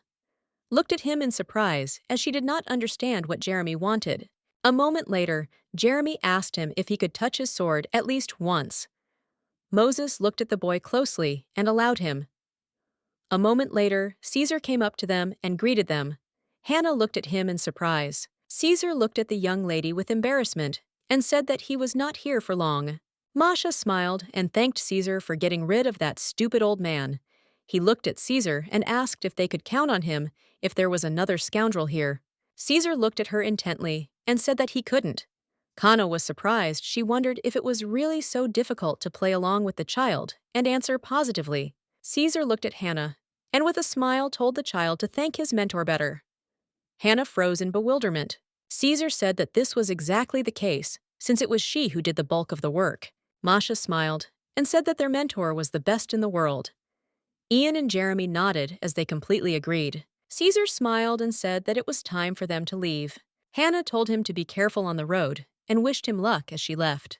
Hannah, in turn, looked intently at the priests who were moving away from her. She told the priest with a smile that it had been unpleasant to know him, but fortunately they would never see each other again. Masha screamed that Jeremy had trampled all his clothes. Jeremy was angry. He screamed that her chicken had eaten all his treats. Masha screamed that this was a blatant lie. Masha approached the teacher and said with a smile that Coco had learned to fly. Hannah, puzzled, said that this was great. A moment later, Hannah was called again. She looked intently at the children and said that she was listening to them. She was in shock because she was very tired and wanted a minute of silence. Jan came closer to her and said that it seemed like someone had come to see them. She looked at him in surprise and asked who had come to see them. A moment later, she said that they were probably new priests. Hannah looked at Masha and called out. She understood that if a lot of people came, they would definitely check the shelter. Hannah told Masha to hide Coco in the chicken coop. Ian watched his mentor closely. Hannah understood that she didn't have time, as she needed to quickly hang up all the laundry. But she still understood that first she needed to clean Masha's room. She entered the room and was stunned as there was complete chaos. There she was in shock and did not know where to start. Hannah looked at Ian and asked what he was doing there. Ian said that he just wanted to tell her that those priests had arrived. Hannah sighed with relief as she realized it was just them. She looked at Masha and asked if he had hidden the bird. Masha looked at her and said that he hid it, but also asked what they would do if he ate the chickens. Masha said that Coco was much stronger than those chickens. Hannah looked at the boy and was puzzled, saying that in that case they would be left without food. Hannah knew they were used to it, as they still remembered the time Coco burst into the dining room and stole their dinner. Some time later, Hannah saw the clergy. She smiled and greeted them and asked if she could see the new high priest. The priest smiled and greeted her. He said that she could say hello to him. Hannah thanked him with a smile on her face. Hannah was a little confused as she saw a lot of new faces. She knocked and said it was her. A moment later, the priest said she could come in. Hannah paused as she heard a familiar voice. She walked in and was stunned. Hannah was in shock. Caesar looked at her and greeted her, and with a smile said that he hoped her facial expression said, "Welcome." Hannah was in shock. She did not understand what he was even doing here. Hannah froze in bewilderment. She was in shock. She didn't understand how this had happened. She understood that there were now 3 villains present in the temple, a villainous killer who would hunt children. A moment later, she saw Curtis and was even more stunned. He looked at her with a smile. She understood that if she thought about it very carefully, she was stuck with 2 killers. He looked at her and asked why she was so pale. Hannah was shocked and at a loss. She didn't know how to answer him such a question. A moment later, she turned her gaze to the side and saw Moses. She was in shock as she realized that she was stuck here with 3 murderers and 3 villains. She looked at them puzzled and greeted them. She was in shock and could not get over it. Looking out the windows, she wondered if the Lord was there. She begged him to give her a hint on how to change the plot. Hannah knew that her adaptation to the situation was incredible. She looked at the priest and greeted him with a smile on her face. She got used to this madness quite quickly. Now she could finally smile. She could greet him looking at those impudent hands. Caesar looked at her intently, but said nothing. Curtis looked at her and said that the budget for the shelter would be issued today. She thanked him. He said that he remembered that they still had food donated by the parishioners of the temple at their disposal. He said that it was also donated to the school. The young lady thanked them with a smile. She knew that they were working much better now than before. At first, she did not believe that Caesar, with such a callous character, would cope well with the position. But to her surprise, the temple was now working like a charm. She knew that it was because his right hand did all the work perfectly. She did not understand why such a talented person treated Caesar as a mentor. She looked at them and said that there was a holiday in the city today, and also asked if he knew about it. Caesar looked at her in surprise, since he did not know about any holiday. The young lady looked at him in surprise, but did not answer. A moment later, she asked if he didn't know. Curtis looked at her and said that he had no idea about the holiday. He said that if there was a holiday in the city now, then they should be there. Hannah smiled and said that was wonderful. She said that they could meet the locals and have a good time. Hannah said that she really wanted to watch the fireworks with the children. Caesar looked at her in surprise. A moment later, Caesar said that they had spent a good amount of money on the holiday. If there was a magical artifact there, he said that artifacts were not a pastime for the poor. Caesar said it would be nice to go there. Hannah froze in place. Hannah said they could go out together to have fun, but she still hoped he would say he was busy and couldn't go. Caesar looked at her and said with a smile that he would go with them. Hannah stood there in confusion, as she was stunned by what he said. She was in shock and did not understand why she was being punished like this. Hannah looked at Curtis and called him the priest. In turn said that he was busy today, and for this reason could not go with them. Hannah was in shock. She wondered if they really wanted her dead. Hannah looked at the children and told them to repeat it again as a precaution. Ian said that they shouldn't get involved with strangers. Masha said that she shouldn't take Coco with her, and don't run away even if he sees a doll or a cute skeleton. Hannah looked at Jeremy and said that she was listening to him. Jeremy said that he couldn't leave the group even if he noticed the food stall or the swords. Hannah looked at him and said that he forgot something. He sighed heavily and said that he couldn't swear. Hannah smiled and praised them. She said that they were great and remembered everything, and now they could go have fun and watch the play. A moment later, Masha asked her what it was.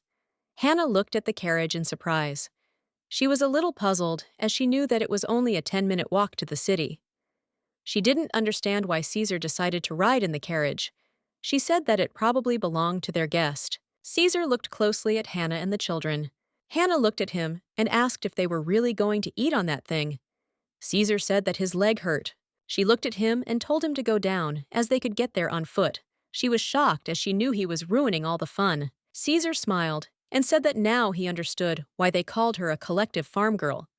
Hannah looked at everyone and said that she didn't care what they called her, but she knew how to have fun. Hannah and Jan looked away, not making a sound. A moment later, they burst out laughing. Masha approached them and asked in bewilderment if they were laughing at him. Hannah looked at Masha and told him to be careful, because he could rip his skirt. He told her not to worry, so much as he would be careful that evening. Masha looked at the people in surprise and said that he had never seen so many people in the city. Caesar watched them closely. Caesar knew that it was the children's first time attending the festival, as they had been unable to attend last year because there was no one to accompany them. Hannah took the children by the hands and said with a smile that there was a lot of delicious street food here. She said that they could go and buy something from her convenient. Jeremy looked at the teacher and asked if she really had a lot of money today. Caesar held back his laughter. Hannah smiled and said that there was such a thing. She said that she took a little today. She looked at the bishop and said with a smile that he did too. Jeremy looked at the priest in surprise and asked if he was a bishop. Ian said he didn't look like one. Hannah looked away in surprise and said that she saw a healer who was selling medicine. Ian told the mentor that she shouldn't buy weird things, like last time she said that. Of course she wouldn't, but it still helped her then. Ian said that the mentor's height had not changed at all. Hannah froze in place and did not answer. Hannah is a very kind person, but she is much shorter than other people. Lately, the children have been growing quickly, so she bought a potion to avoid looking like a dwarf. But unfortunately, it had no effect. Hannah was very puzzled by this fact. Masha pulled the mentor aside and said with a smile that they could try it. Hannah looked at the boy with skill. Hannah looked at Jeremy and asked if everything was okay. But at that moment, she saw that he was not next to John. She was shocked, she said with rage, that she thought he was with them. With lightning speed, Hannah ran to look for the boy. Masha asked Ian what he thought was Jeremy's location this time. Ian sighed heavily and said that he seemed to have been in a gun store. Caesar looked at her in surprise. He couldn't get used to it. Hannah in turn ran around looking for Jeremy. She ran into the gun shop, but the boy was not there. Then she went to the store where they sold sweets, but he wasn't there either. She ran around the city in a hurry and looked for him, but he was nowhere to be found. She stopped and caught her breath. She wondered where he had gone. I was worried that someone might have lured him and kidnapped him. A moment later, she saw a boy in the crowd and she shouted. Hannah came up to him, took his hand, and asked what happened to him. She was very worried and was glad to see him. Turning around, he saw his mentor Hannah, was puzzled because she saw his confused face. She looked at him and asked what happened. Jeremy rushed into her arms with lightning speed. She looked at him in surprise, as she did not expect him to do something like that. Jeremy said he was in pain. Hannah looked at him with confusion and fidgeted, and asked if someone had hurt him. She asked what happened to him. He looked at her and started crying. Surma wondered why this happened to him. She saw him standing in front of her as the boss. He was crying and saying that he was in pain. Hannah looked at him in surprise and confusion. She was in shock and did not understand what happened. Sometime later, they were walking back with Hannah carrying Jeremy on her back. Jeremy looked at her and called out. He sighed heavily and said that he saw his father. Hannah looked into the distance in surprise and asked what he was talking about. Jeremy said that there were a lot of people among them. He saw him and rushed there. Jeremy said that he had been looking for his father for a long time. He said sadly that he must have made a mistake. When Jeremy grabbed the man, he turned around and looked at him with an angry look. Jeremy said that, unfortunately, it wasn't his father. Hannah asked if he had lost his shoes while he was running. She asked if that was why his feet hurt. Jeremy said that when he caught up with the stranger, he turned around and found no one. He said that he was alone. Jeremy sighed heavily and said that everything hurt, but his heart hurt even more. Hannah told him that he shouldn't be sad at all because Togo wasn't around. She said that they were his family and would never abandon him. She said that he should remember that. Jeremy looked at her in surprise because he said that they were not related by blood. Hannah asked in surprise if it was really important to have blood to be a family. Jeremy looked at her in surprise and asked if that wasn't true. She smiled and said that family does not begin and end with blood ties because she is always there when it is painful or good. She said with a smile that this is what it means, family. Jeremy was quiet for a moment, but later he said that he did not want to be with family. Hannah laughed and said with a smile that in that case they could be friends. He looked at her and agreed. Jeremy said that his father told him that he would definitely take him back when he became stronger. Masha is the only orphan since infancy, but Ian and Jeremy remember very well how they were abandoned. Hannah had previously thought that spending time together would make them forget about the past, but it seemed she was wrong about that. She now realized that this was why he was so obsessed with swords. Jeremy said that this was the reason he wanted to become stronger. If he was the strongest kid on the planet, then maybe his father would not have abandoned him. Hannah said that he was very strong because he ran into that alley to save her, so that next time she wouldn't tell him not to help her. He said that he would always come to her aid even if she was against it. She said with a smile that even though he was the strongest among them, danger always remained danger. She smiled and said that when they returned, his fencing lessons would begin. He looked at her in surprise and asked if she was serious. Hannah said with a smile that it was exactly like that. Hannah smiled and told Jeremy that next time he was looking for someone, their house was in that direction. Jeremy was quiet for a moment, pleasantly embarrassed that she had told him that she smiled and said that he wouldn't be hard to find. Sometime later, they returned to the guys Masha called Jeremy. He said angrily that he had again risked his bun being eaten by him. A moment later, the young man handed him a bun, and Jeremy froze in surprise. He took the bun, but noticed that it had already cooled down. But a moment later, he was eating with tears in his eyes. Masha looked at him and asked if it wasn't tasty. He said that, in any case, Jeremy shouldn't slurp like a pig and shouldn't cry. Masha approached Jan and took his hand. He said that it was time for them to go. Masha told Ian that Jeremy was acting like an idiot again. Ian looked angrily at his friend, who was holding his hand. Hannah, in turn, watched the children's reactions closely. She was glad that they hadn't gone far. Hannah entered Jeremy's room and called him. He looked at her in surprise, as he didn't expect her to come to him. She looked at him intently and asked if he was hamstering again. Looking at him, she saw a small hamster. She looked at him and asked how his legs were. Jeremy sighed heavily and said that it would be better when he slept. He looked at her in surprise and asked what she brought. She smiled and said that she made a foot bath for him. She said that she brought an herbal tea that should help him. Jeremy looked at her skeptically, with disbelief.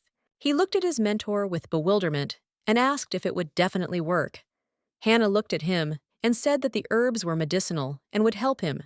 Hannah told him to just put his feet in the tub.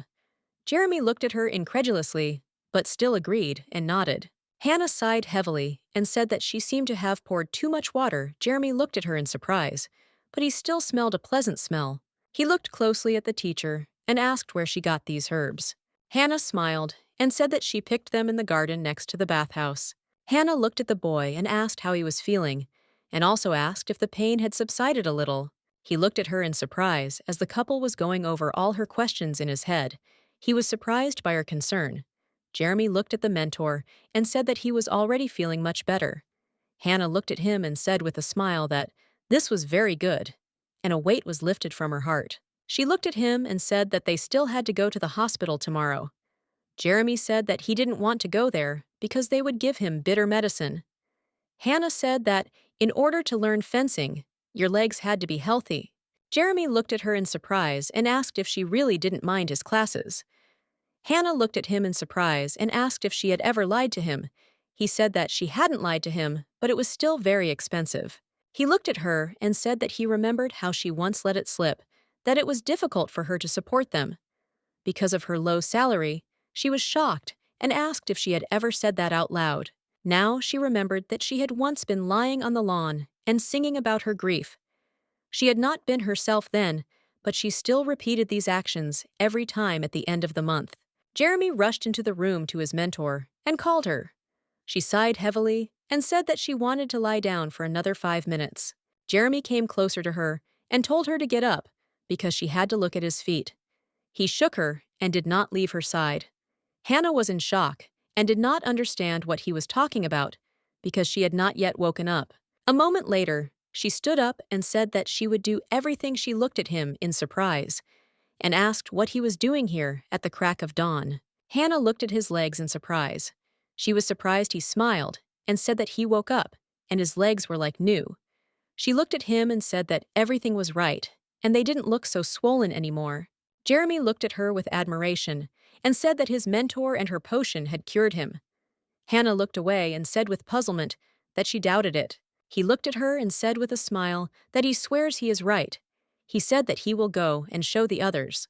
In the blink of an eye, he ran out into the street and showed his legs to his friends. Hannah looked at the boy in surprise.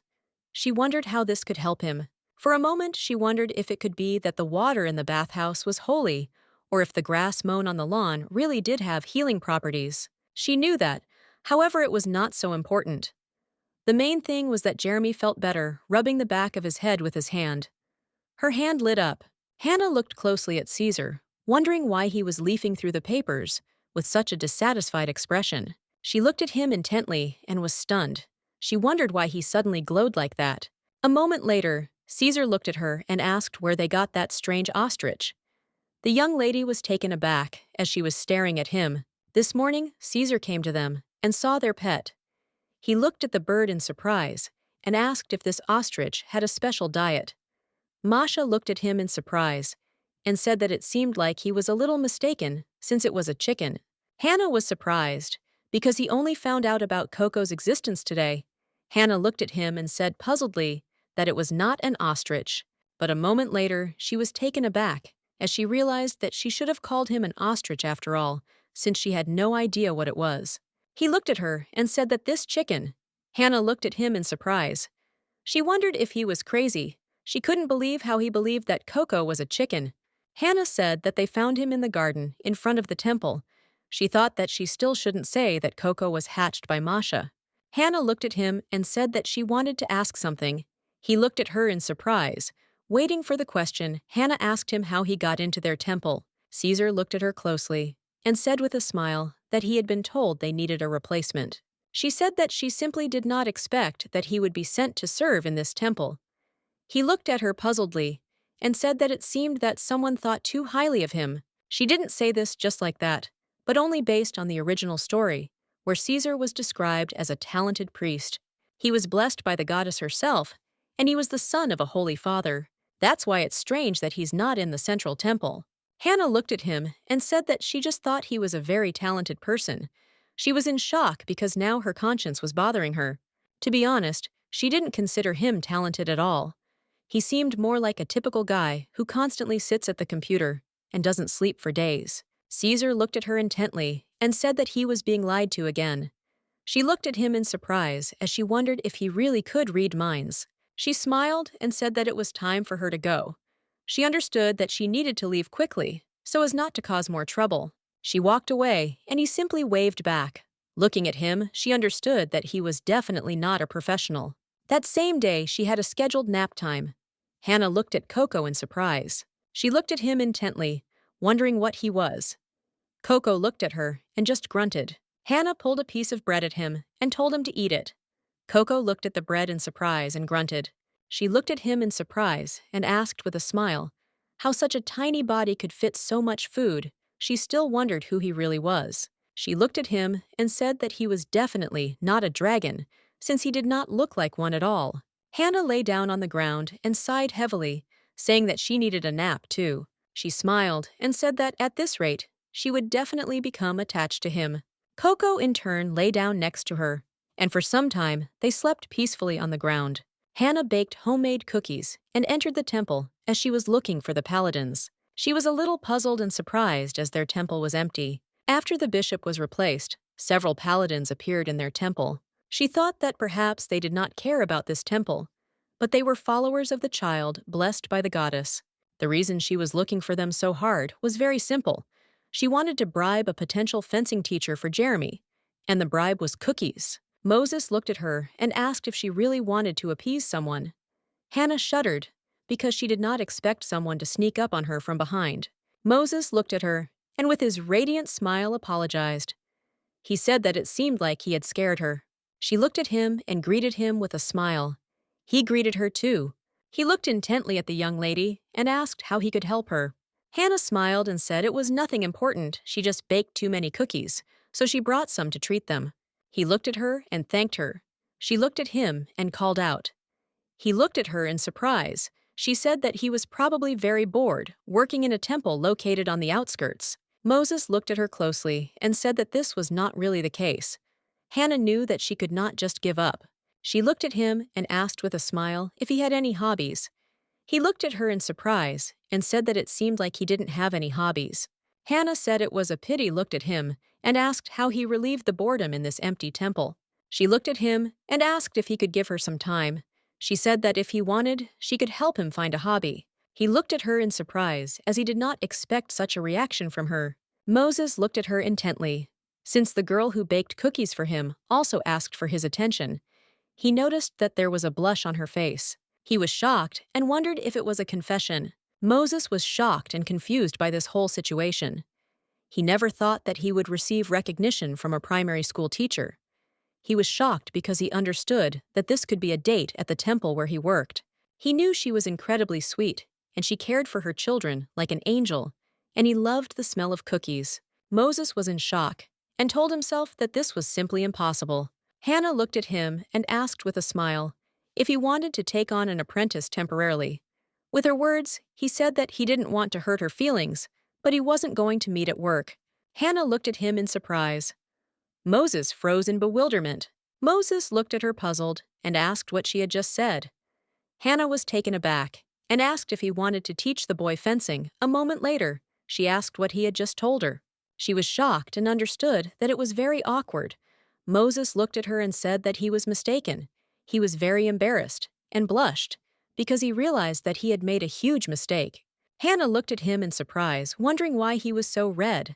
She looked at him and asked what he thought of Jeremy. She asked what kind of student he imagined. She said that he knew that Jeremy was from their school.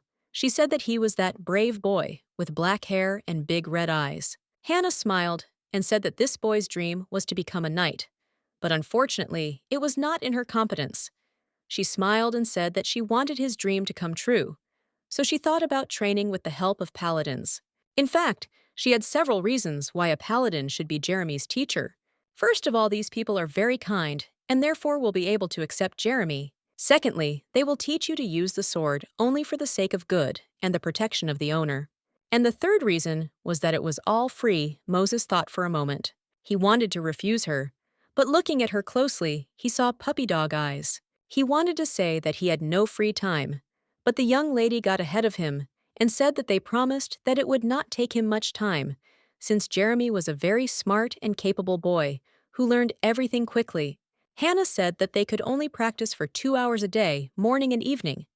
He looked at her and asked if she was really saying that they could practice for 1 hour in the morning and 1 hour in the afternoon. She looked at him and said that if it was inconvenient for him, then they could move these 2 hours to the evening. He wanted to object, but she said with a smile that they had agreed. Hannah took his hand and said with a smile that she would go and tell Jeremy the good news. She said that he would definitely be happy. Hannah smiled and said that every day he told her how amazing and kind Moses was. She thanked him with a smile. Moses froze in surprise. He did not understand what had just happened. She smiled an embarrassed smile and said that she was leaving to tell him this wonderful news. The other paladins approached him and said that they sympathized with him since she had successfully fooled him.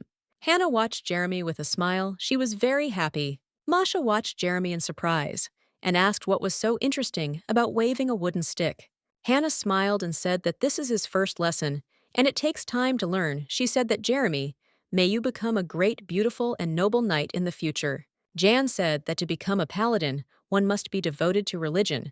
Hannah smiled and said that was why he would be a knight. Masha sighed and said that it looked like Jeremy would probably get tired soon. Hannah smiled and looked at Jeremy, telling the children to be more supportive of their friend. She said that she allowed him to study what he wanted to study. Hannah looked at the children and asked if they had any plans for their future. Jan, speaking monotonously, looked down at his book and said he had no plans. Hannah looked at him intently. She understood that he in turn needn't worry about that, since he would become emperor anyway. Masha said shyly that he wanted to work at the zoo. Hannah looked at the boy in surprise. She wondered if he really wanted to take care of animals. Hannah said that this was a great plan for the future. Hannah smiled and said that she really hoped that they would do something that would make them happy. Masha looked at her and asked if she was happy. She looked at the boy in surprise as she did not understand what he was talking about. Masha asked if she liked being a teacher. Hannah thought about this question for a moment. She knew that it was very difficult for her to get used to the body and adapt to the temple, as if yesterday she was fighting for her future with the children. She looked at the children and said with a smile that she was very happy. Hannah said that for this reason, they should lead the life they want, just like she did. Ian thought for a moment, but did not answer. He thought about it for a while. Hannah smiled as she looked at the bag of groceries and said she thought it would be enough for dinner tonight. Hannah looked away in surprise as she noticed Caesar acting out of character. She looked at him in surprise and asked what he was doing. Caesar, puzzled, said that he was just walking. She looked at him in surprise and asked where he was going. He didn't answer, and only groaned in response. She looked at him and asked if he had eaten anything expired today. Hannah asked if he needed to go to the bathroom. A moment later, Caesar fell to the ground. She came closer to him and asked what he had eaten wrong. She said that he looked like a squeezed lemon. Caesar gathered all his last strength and said that he had eaten rice in the dining room. Hannah looked at him and asked if she should call a doctor for him. Caesar said that the doctor had already been, and left. The young lady looked at him in surprise. She sighed heavily and said that in that case, she could not help him in any way. She smiled at her, wished him a good day, as she had to go and feed her children. Caesar looked angrily after her, but the young lady still did not pay attention to him and left. Hannah looked at the children with surprise and confusion and asked what happened. Masha said that they were very hungry. Hannah was surprised. She didn't understand what was going on at all. Jeremy said that now, even if she cooks something nasty, they will still eat it. Hannah looked at them in surprise. The rest looked at them. She thought that they would now say that they didn't like her food, and they secretly went to the temple to eat. Masha sighed heavily and said that the food there was always tastier. Hannah looked at Jan and asked why he was feeling okay. Ian sighed heavily and said that the teacher's food was melting in her mouth. A moment later, he said everything would thaw, except the broccoli. Jeremy sighed heavily. The young lady smiled as she now understood what was going on. When she was at the market, broccoli was on sale, so she stocked up on it. You'll go bad. So she gave broccoli a different diet. Hannah looked at the children with confusion, wondering what she should do with them now. Jeremy was puzzled and said that he was going to vomit. Masha looked at her friend and said that he was simply behaving disgustingly. Hannah sighed heavily. She said that they couldn't live a single day without adventures. She said that she thought that everyone in the temple had food poisoning right now. Apparently, they didn't pay attention to expiration dates at all. She was preparing some kind of decoction, and sighing said that she needed to add a little honey. Hannah looked at the spice rack in surprise and said she might add a few more tea leaves for flavor. After all the preparations, she tasted it and wondered if she should make more of the product, since she needed to cure not only her children. The children looked warily and intently, with distrust at the liquid she gave them. Later, Hannah brought the brew to everyone in the temple. Hannah looked at the nation at dawn and told him to drink the brew right away. Caesar looked at her with surprise and confusion.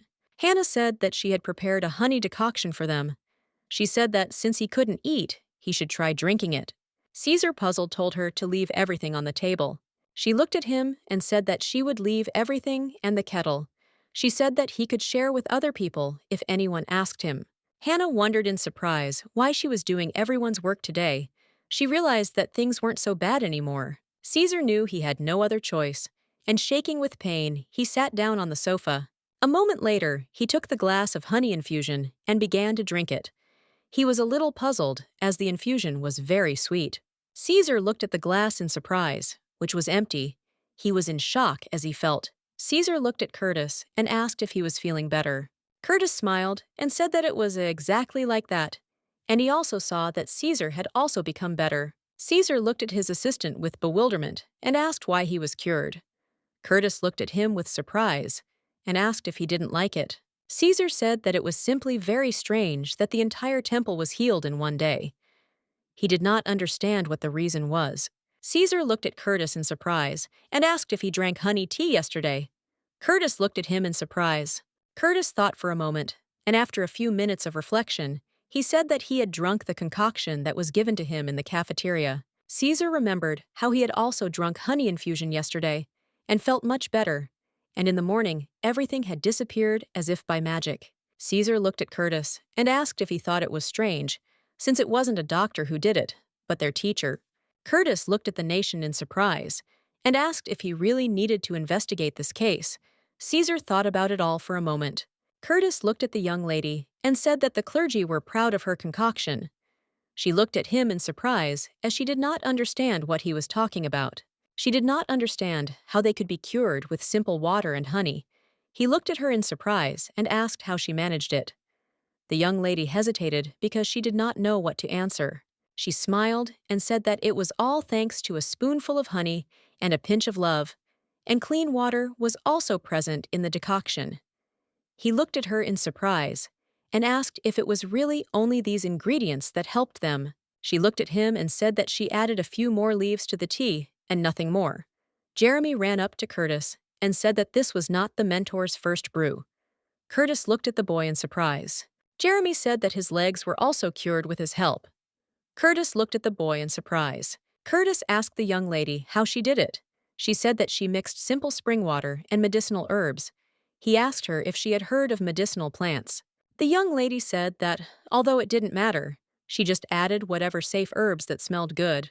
He looked at her in surprise and asked if she had taken an aptitude test to see if she had a gift. She looked at him in surprise as she didn't understand what he was talking about. A moment later, she said that she hadn't taken any such test. Curtis looked at her and said that his instincts told him that she had a divine gift. He asked her if she wanted to take the exam. Curtis said he could arrange everything right away. The young lady sighed heavily and said that there was no need for that. She knew that God's gift was the cause of envy for many people, and it was thanks to people with the gift that the temple gained power and attracted the attention of the dynasty. But not all priests had it, so the gifted were valued like the apple of the eye. She would have agreed to take the exam if the original story's villain had not killed the gifted first. She knew she needed to stay away from this. The young lady sighed heavily and looked away, saying that she was happy with her current life. The young lady said that she would only pass the exam if she worked in the main temple. Curtis wanted to object to her, but she didn't want to listen to anything. Caesar looked at the young lady in surprise and asked if she was sure she didn't want to take the exam. The young lady asked, puzzled, if all of them had a stuck record. A moment later, she looked at Caesar with a sharp gaze and asked why he was eating with them. Caesar sighed heavily and said that he would no longer eat in the dining hall after that incident. She looked at him and said with a smirk that he was too worried about his health. He said that it was all because his body was very valuable. She understood that he couldn't be thrown out into the street, and looking at him, she told him to start eating. She said that she initially wanted to make porridge, but the children chose meat looking at them, and with a smile, she wished them bon appétit. Jeremy said that he hates porridge. He said that she even manages to stuff broccoli into carrot porridge. The young lady was shocked. She did not understand how he could find out about this. Caesar looked at him and said that one cannot complain about food.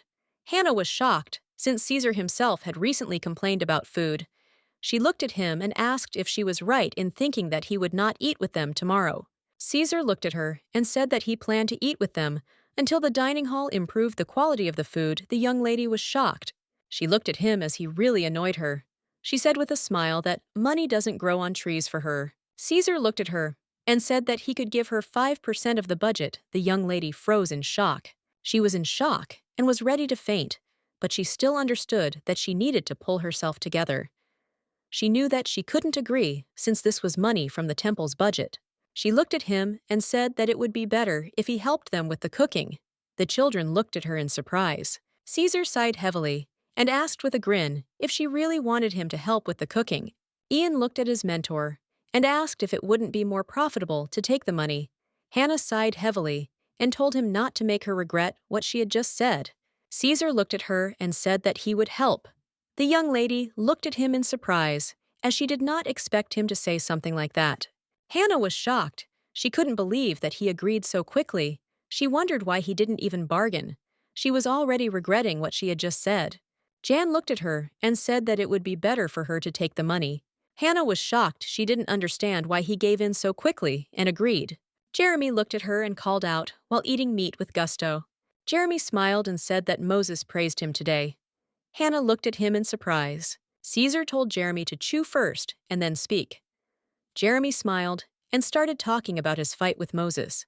Caesar looked at him and told him not to bang on the table. Jeremy said that tomorrow he would close himself off even more. Caesar told the boy that he couldn't get up from the table if he hadn't finished eating yet. Jeremy glared at Nation Dawn and said that he got him only even more rudely. Caesar looked angrily at the boy and asked what he had just said, calling him Shorty. Jeremy looked at him and asked why he was walking around their house and telling them how to behave. Caesar looked at Jeremy and asked what else he was offering him since he was responsible for this place.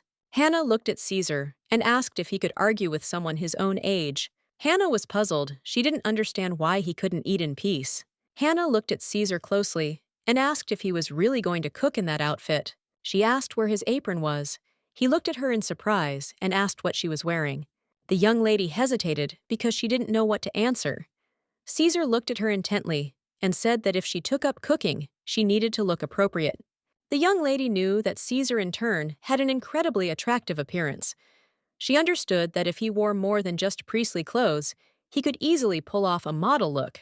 She looked at him and asked with a smile if he was sure he wanted to cook. Caesar smiled and said that it would be very easy. She looked at him with disbelief, as he did not look like a man who had ever gotten his hands dirty in the kitchen. Caesar looked at her and asked what he needed to do. The young lady said that he could start by cutting the potatoes.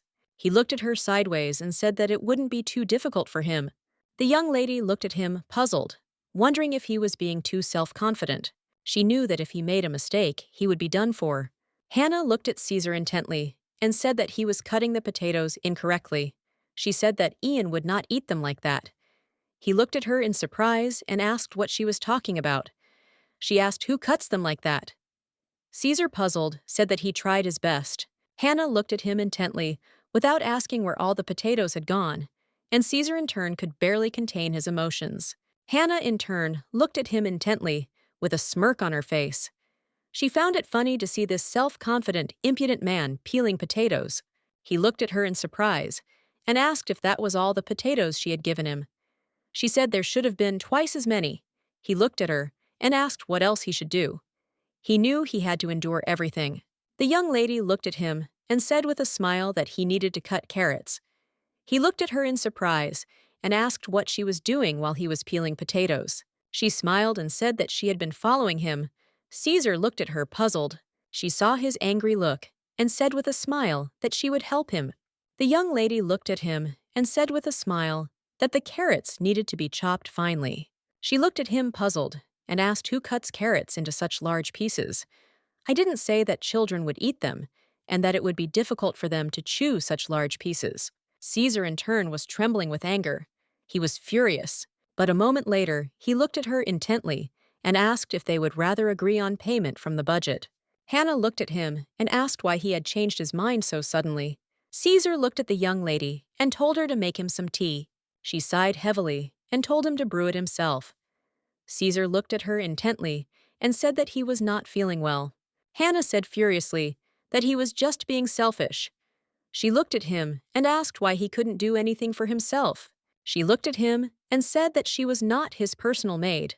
Caesar looked at her and said that he did not want to dirty his delicate hands. She said with fury that he was eating breakfast, lunch, and dinner, here just like a parasite.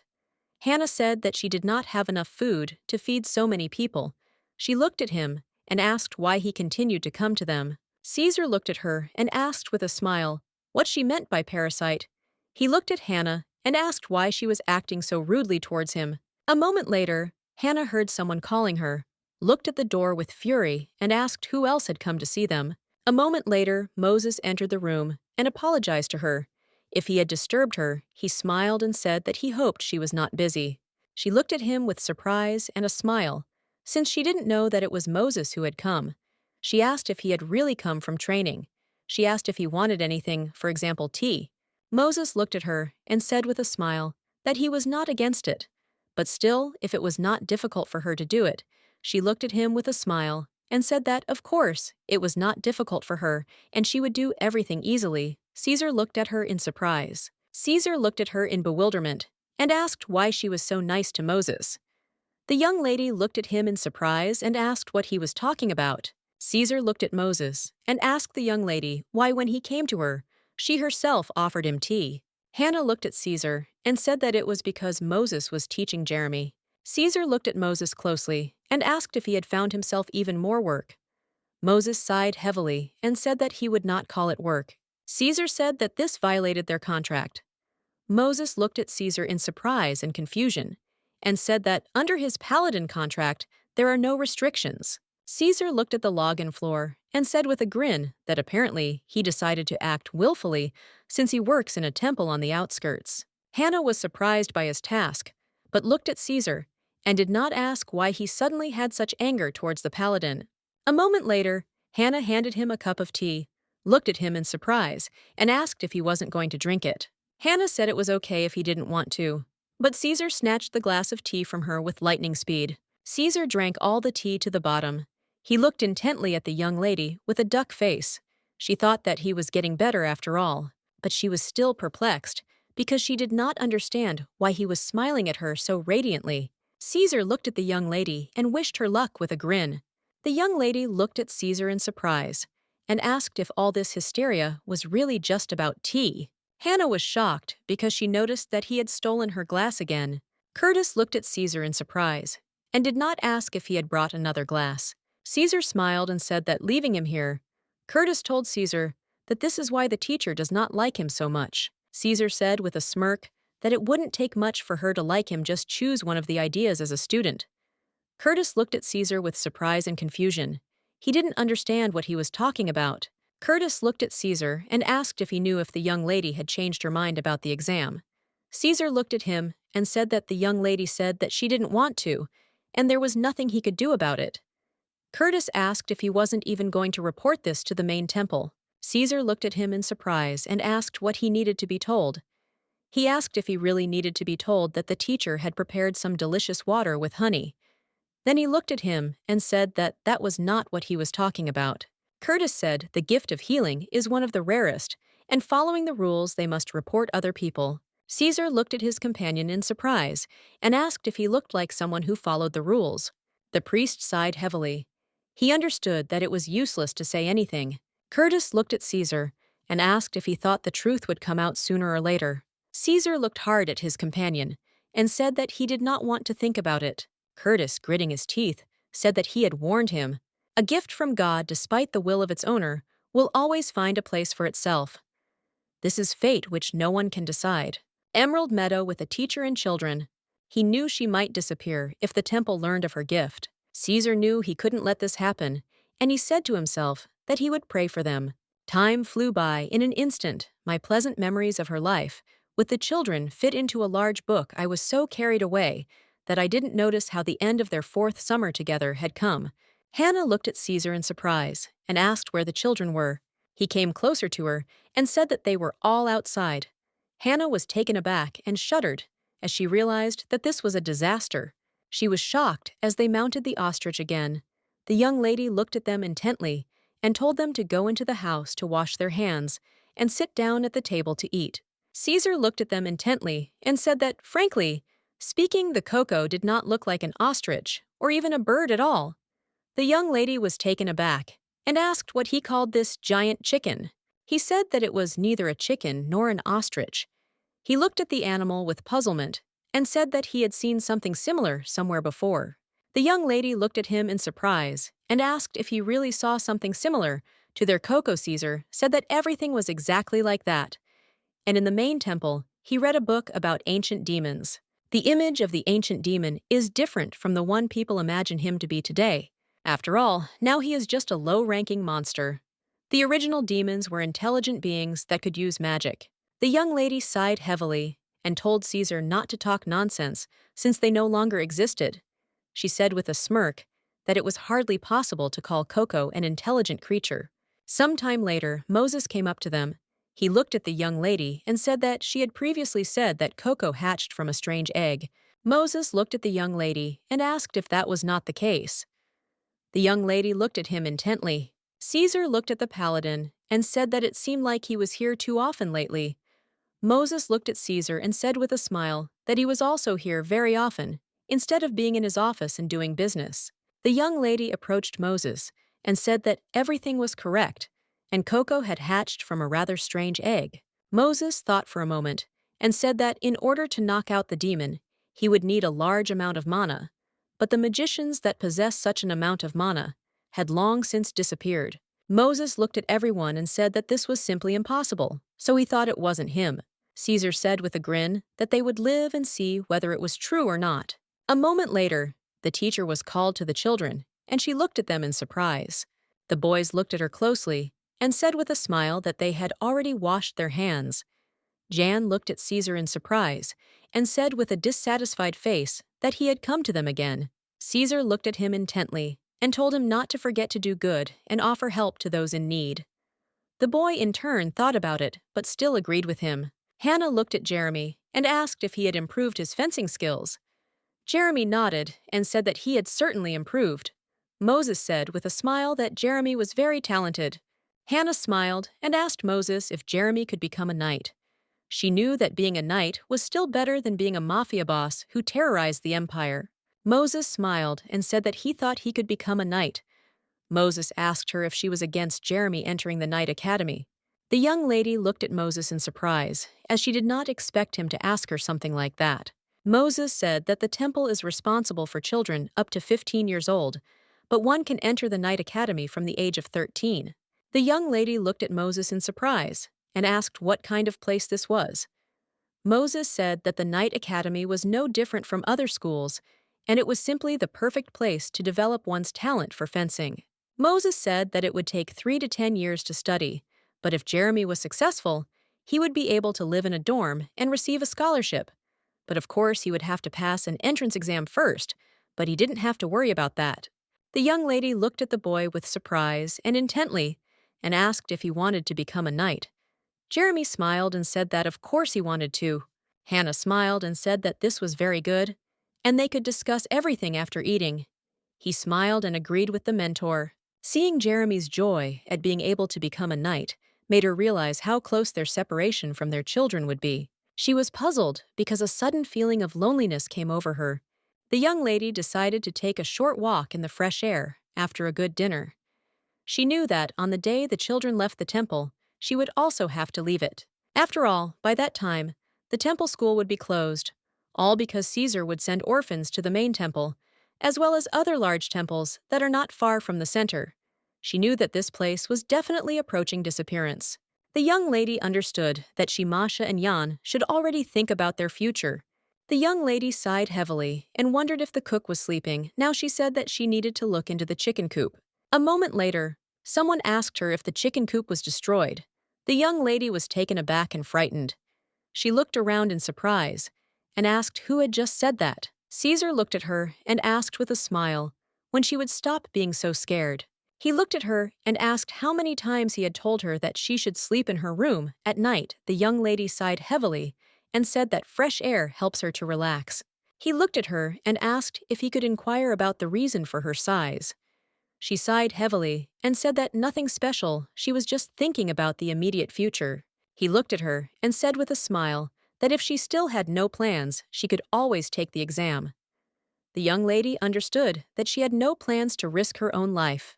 Hannah looked at him and asked why he never returned to the central temple. Caesar looked at her intently, but did not answer. A moment later, he said that there must be a reason why God brought him here.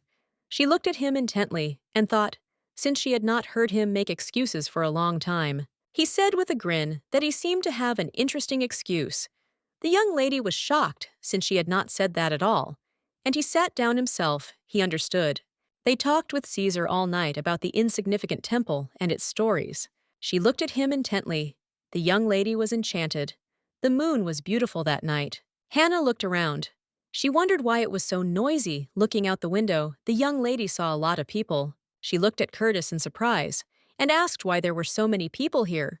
She asked Curtis what was going on. He in turn sighed heavily and said that he didn't know what was going on either. Masha looked out the window in surprise and said that he saw the owner of the fish store and the butcher. He looked closely at everyone and saw that the atmosphere was very oppressive. From the street, they were shouting at them to come out to them. Hannah and the children were startled by the screams. A moment later, she turned around in surprise and saw Caesar. She looked at her in surprise and called out. Caesar also looked at the young lady in surprise. A moment later, he smiled and said it was his job. She understood that this was true, but she still worried about him. She was a little upset that he had just drawn a line between them because of the current situation. She stared at him as she was very worried after she heard the news that the village was infected with the plague. The young lady looked at Moses with puzzlement and asked if there was really a plague in the village now. He looked at her closely and said that he was exactly like that. Moses said that a couple of days ago she appeared in a village that was located behind the mountains, and now she has spread here too. She looked at him and asked what was wrong with the residents and how bad it was. Moses said that the plague was only in its initial stages, so it wasn't that serious, but the residents decided to share it with the others in the temple. The young lady was shocked by everything that was happening. She could not believe the truth of his words. She looked at him intently and asked what the bishop was doing. He sighed heavily and said that he was now praying for the villagers. The young lady looked at the paladin with a puzzled look and said that the temple should be closed at this time. Moses said that when there is chaos in the area, it is always open. Perhaps they will alternate with other temples, but now they are open 24 hours a day. Moses said that Caesar would probably pray alone now until they lost consciousness. The young lady looked at the paladin in surprise. She wondered if they were really talking about Caesar alone. She only knew the one who irritated everyone. Moses looked at the young lady and said with a smile that she didn't know him well. Moses looked at her and said that when Caesar was only 9 years old, his empire was destroyed by a mad magician, and in the ruined city he prayed for a whole week forgetting about food and sleep. Moses said that this is how he got his gift. Hannah looked at him in surprise and asked if he hadn't had the gift since birth. Moses said that usually children are born with a minimum amount of bath, and the powers are discovered after waking up. Moses said that is why even now Caesar is ready to pray to stop the chaos. Moses smiled and said that this is his nature. The young lady smiled and said that it was not for nothing that he was appointed their bishop. She was shocked, as it turned out very awkward. If only she had known, she would never have called him a slacker. Moses said that, anyway, he came here to inform her that the children should not have contact with other people, and she also, since she is their caregiver, and should keep an eye on them. She looked at him and thanked him for warning her. The young lady knew she needed to rest and digest everything she had heard. Hannah looked at Curtis closely and said she thought the people at the temple were having a hard time, so she had some iced tea of her own for them. Curtis looked at her closely and said with a smile that she had prepared well. Hannah looked at him and said that she thought clergy should use protective equipment too. The priest looked at her in surprise. After thinking about it, he said that perhaps she was right. He smiled and said that it was still important to them that believers felt at home. She looked at him and said that it was not safe.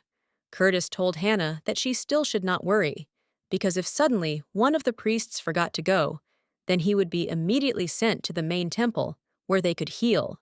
Hannah looked at him intently and asked if Caesar was still praying. Curtis said that he was. She looked at him in surprise and asked if no one had stopped him to rest a little. The priest looked at her and said that she could try to persuade him herself.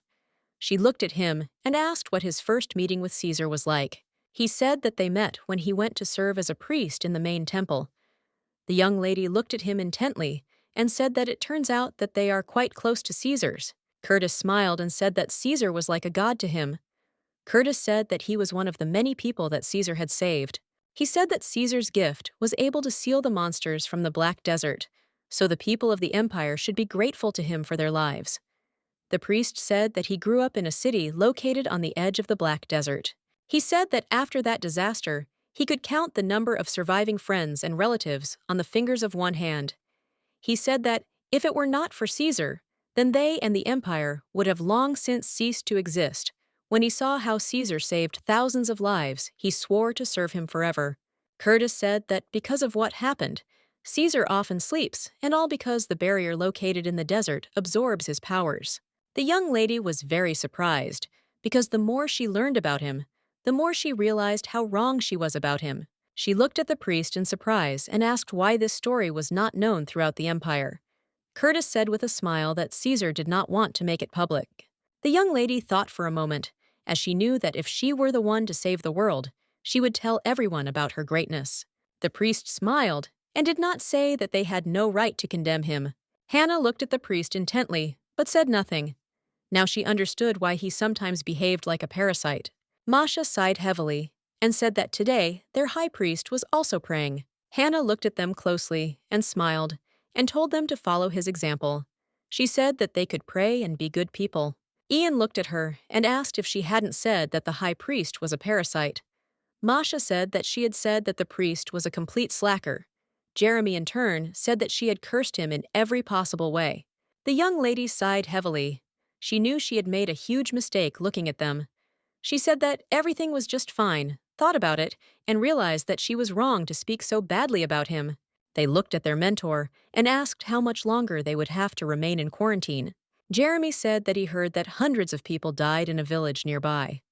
Hannah was shocked because he said such things with a smile on his face and at the same time dangling his legs. Jeremy said that there are more and more people in the temple every day. Hannah said that everything is true and the residents are very concerned about the current situation.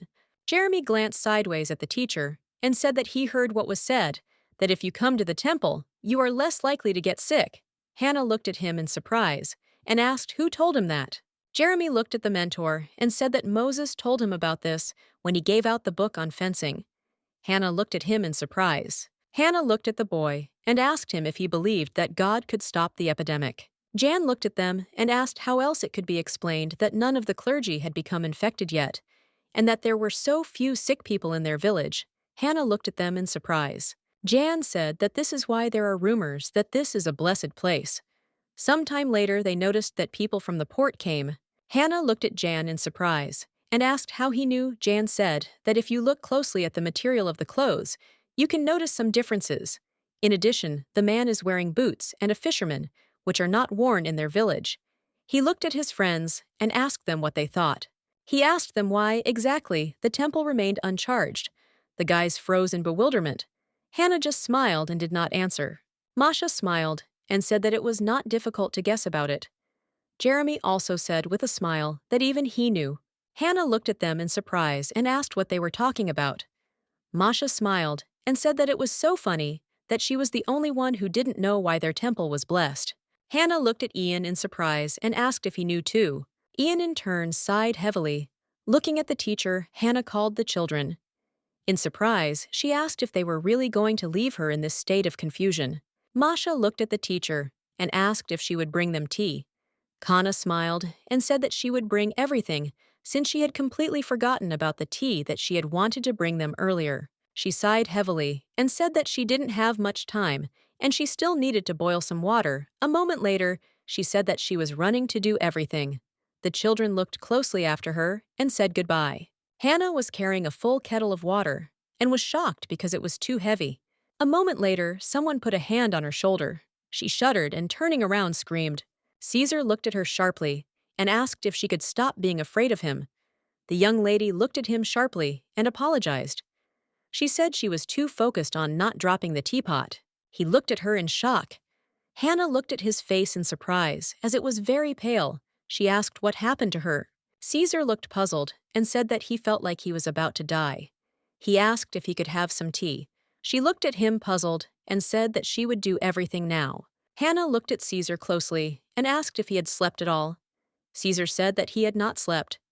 Hannah looked at him and said that they should alternate with other temples, otherwise he would be the first to see the god. Caesar sighed heavily and told her not to worry about him too much. The young lady looked at the priest intently, not taking her eyes off him. A few minutes later, he looked at her and asked why she hadn't left yet, as she had been watching him intently, without moving. She smiled and apologized. She said she thought he was sleeping, standing up. The young lady was shocked. She wondered if all he wanted from her was water. She knew that he could have said goodbye to her for the sake of decency. She looked at him and said that she had been told that he was simply a wonderful person. Caesar did not answer anything, but only frowned. She said with a smile that he had sealed the Black Desert and had received divine power through prayers as a child. The Kaiser looked at her and said that it seemed like someone had a long tongue. She smiled and told him not to say that she said that it was better for him to tell her what he felt when he awakened his gift. He looked away from her puzzled and asked why she needed that. Hannah said he sleeps a lot to keep the monsters at bay. She asked if he had to do that throughout his life. He looked at her and said that he was 13 when the incident happened. The young lady looked at him in surprise and asked if this meant that he had solved the problem with fatigue during this time. He looked at her and said angrily that it wasn't so. He said that he wasn't such an idiot as he used to be, and now he could get rid of the monsters without all these seals. She looked at him in surprise as she didn't understand what he was talking about. The teaser said that he could just kill them all. She knew that if she thought about it, the original Caesar was described as some kind of religious fanatic who was ready to exterminate the villains, just so there would be peace on this earth. She understood that you could expect whatever you wanted from such a quiet man. She looked at him and said with a smile that in that case he should take care of himself. He looked at himself in surprise and asked what she wanted from him. Hannah looked at him and asked if he could help her. Caesar looked at her with a fixed gaze and said that now he could hardly help with anything. She sighed heavily since she did not expect more. After a few moments of pressure, she smiled, looking at him, and said that in that case, she would leave him. Caesar was puzzled as he was on the verge of exhaustion, but after one glass of tea, he felt much better. He looked after the young lady with surprise. At the same time, in the main church, His Holiness was engaged in prayer. The priest approached him and said that the number of monsters in the Black Desert had increased, although the barrier was holding them back, but it was unknown how long this would last. Pope Bellissimo Feltro looked closely at the priest and asked what Caesar was doing now. The priest looked at the Pope and said that Caesar was in the temple located in Remium. The priest asked if they really needed to call him. The Pope sighed heavily and asked how things were there. The priest looked at him and said that the temple was located in a small village. But some time ago, a plague appeared there, and Dad asked if there were really a lot of deaths there. The priest said that there are only a small number of deaths there. In fact, residents from different cities visit this temple and supposedly receive a blessing. The nearby cities are already fully charged, but the residents of this village have practically no deaths. He said that he thought the temple was full of people. Now Dad frowned for a moment and thought he was wondering why Caesar was so worried about that place. Dad understood that there was probably something very interesting there. A young lady passed by the temple and heard people talking. They said that this was a blessed place, and if you drink the water here, you can avoid getting the plague. But they were still surprised and did not understand why, in that case, there were no nobles here yet. People said that this temple is not for sale, and it will not be bought with any money. The young lady looked in surprise at all the people who came and asked, "If you have this water in the temple, should they not provide it to the residents?" Masha looked at Jan and said that he wanted to argue with him about the fact that the mentor would not understand everything. Soon Jan sighed heavily and said that he thought she was just playing for the audience. Masha came closer to her and said with a smile that she should already come to terms with the fact that she had a healing gift. Hannah smiled and said that she was sure that it was just a coincidence, but she was a little puzzled since she realized that she was literally doing nothings. She knew that only at the end she added a little bit of leaves to the tea. She felt very awkward about it. She wondered if she shouldn't have some kind of awakening because of the great healing. Hannah said that although the temple is currently working tirelessly, she is very happy that, thanks to it, the villagers are safe. But she still wondered why she was so sleepy now. Hannah looked at the children and said that she was going to take a little nap and that they should wake her up after class. Masha looked at the mentor and said that it seemed like she had big problems. Jan asked the mentor if they needed to call someone. A moment later, they saw the bishop, who said that they did not need to call anyone. He looked closely at the young lady and said that his intuition had not failed him after all. He slowly picked her up in his arms. Caesar said that he also often sleeps when he uses the gift. Ian looked at Caesar and asked if their mentor was ill. Caesar said that their mentor was just tired. Yang looked at Caesar and asked if it was harmful to the body to use such a large amount of sacred power. Caesar would in turn look closely at the boy and told him to look at him. Ian sighed heavily and said that it seemed to be doing harm. Caesar looked at the boy angrily and said that he wanted to convey to him that there was nothing wrong with it. Jan said that their world is set up so that every gift comes at a price, so he has every right to worry. Caesar said that he was right. Sooner or later, you will have to pay for everything, since God does not give anything for free. Masha looked at him in surprise and asked why everything was exactly like this. He asked, but doesn't God love them? Caesar looked at them and said that man was created by God. Jan said that this is why he doesn't like temples. Caesar said that he had no doubt about it. Jan looked at the high priest and asked if he would tell him anything more about their God. Caesar said that he was confused. Some time later, the young lady decided to check the situation outside the temple. She saw that almost all the shops in the city were closed. She knew she needed to find all the things she needed as quickly as possible. Approaching the store, she saw that it was also closed. She realized that in this case, she needed to go back. A moment later, she heard some noise and looked to the side. She realized that since she had already come, she should take a look at the situation in the village. As she passed by people, she heard crying and cries of supplication. The man looked at his friend and asked why he was shaking an already dead man. The young lady was shocked. She froze. She wondered what was going on here. The boy looked at his uncle and said that it would be very sad if he just died here. The man looked at the boy and asked, what was sad about it? He said that it was a blessing that such poor people like them would die from the plague. The boy asked in surprise if they should really be happy about this. The boy shook his uncle and told him to come to his senses, since they needed to go to the temple. The man looked at the boy and asked if he really thought the temple would help people like them. The boy looked at the man with anger and asked what he even knew about it. A moment later, the boy was stunned. He looked to the side in surprise because he saw a girl. The young lady sighed heavily and said in a trembling voice that she was just passing by. The man looked at her sideways and asked if she had come to look at their dirty appearance. Hannah looked at them in surprise and asked why they weren't doing anything when they were so sick. The man sighed heavily and said that beggars like them don't get any help. Hannah looked at them and said that it was not true, since in the temple they don't look at a person's status. The man said that they could no longer escape death. He looked at her and asked if she understood this. Looking at her, he asked who would help them, since everyone was busy only with their own salvation. She came closer to the boy and asked if all the people here were sick. The boy was puzzled and said that this was true and that almost everyone was sick. She looked at him in surprise and asked why he wasn't getting treatment. The boy looked at her and said that, as the old man had said earlier, people give up even though they don't try very hard. He said that the people here are used to giving up. Hannah froze in shock. She didn't know what to do in such a situation or what to say. She saw an alley where the light didn't really reach rotting bodies and excrement.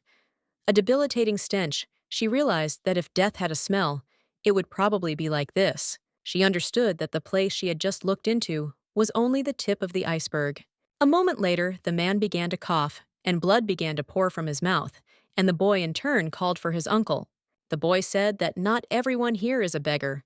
As the disease spreads, there are also those who have lost everything, which is why they were abandoned. The boy said that this uncle was the owner of a large shop.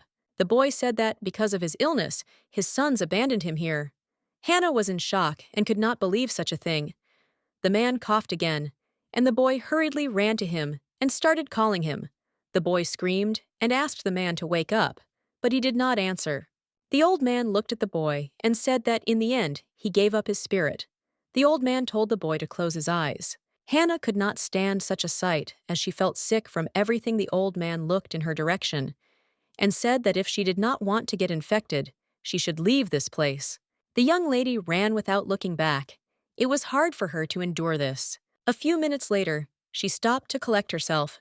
She was in shock and wondering how this could be. She said with tears in her eyes that it was simply impossible.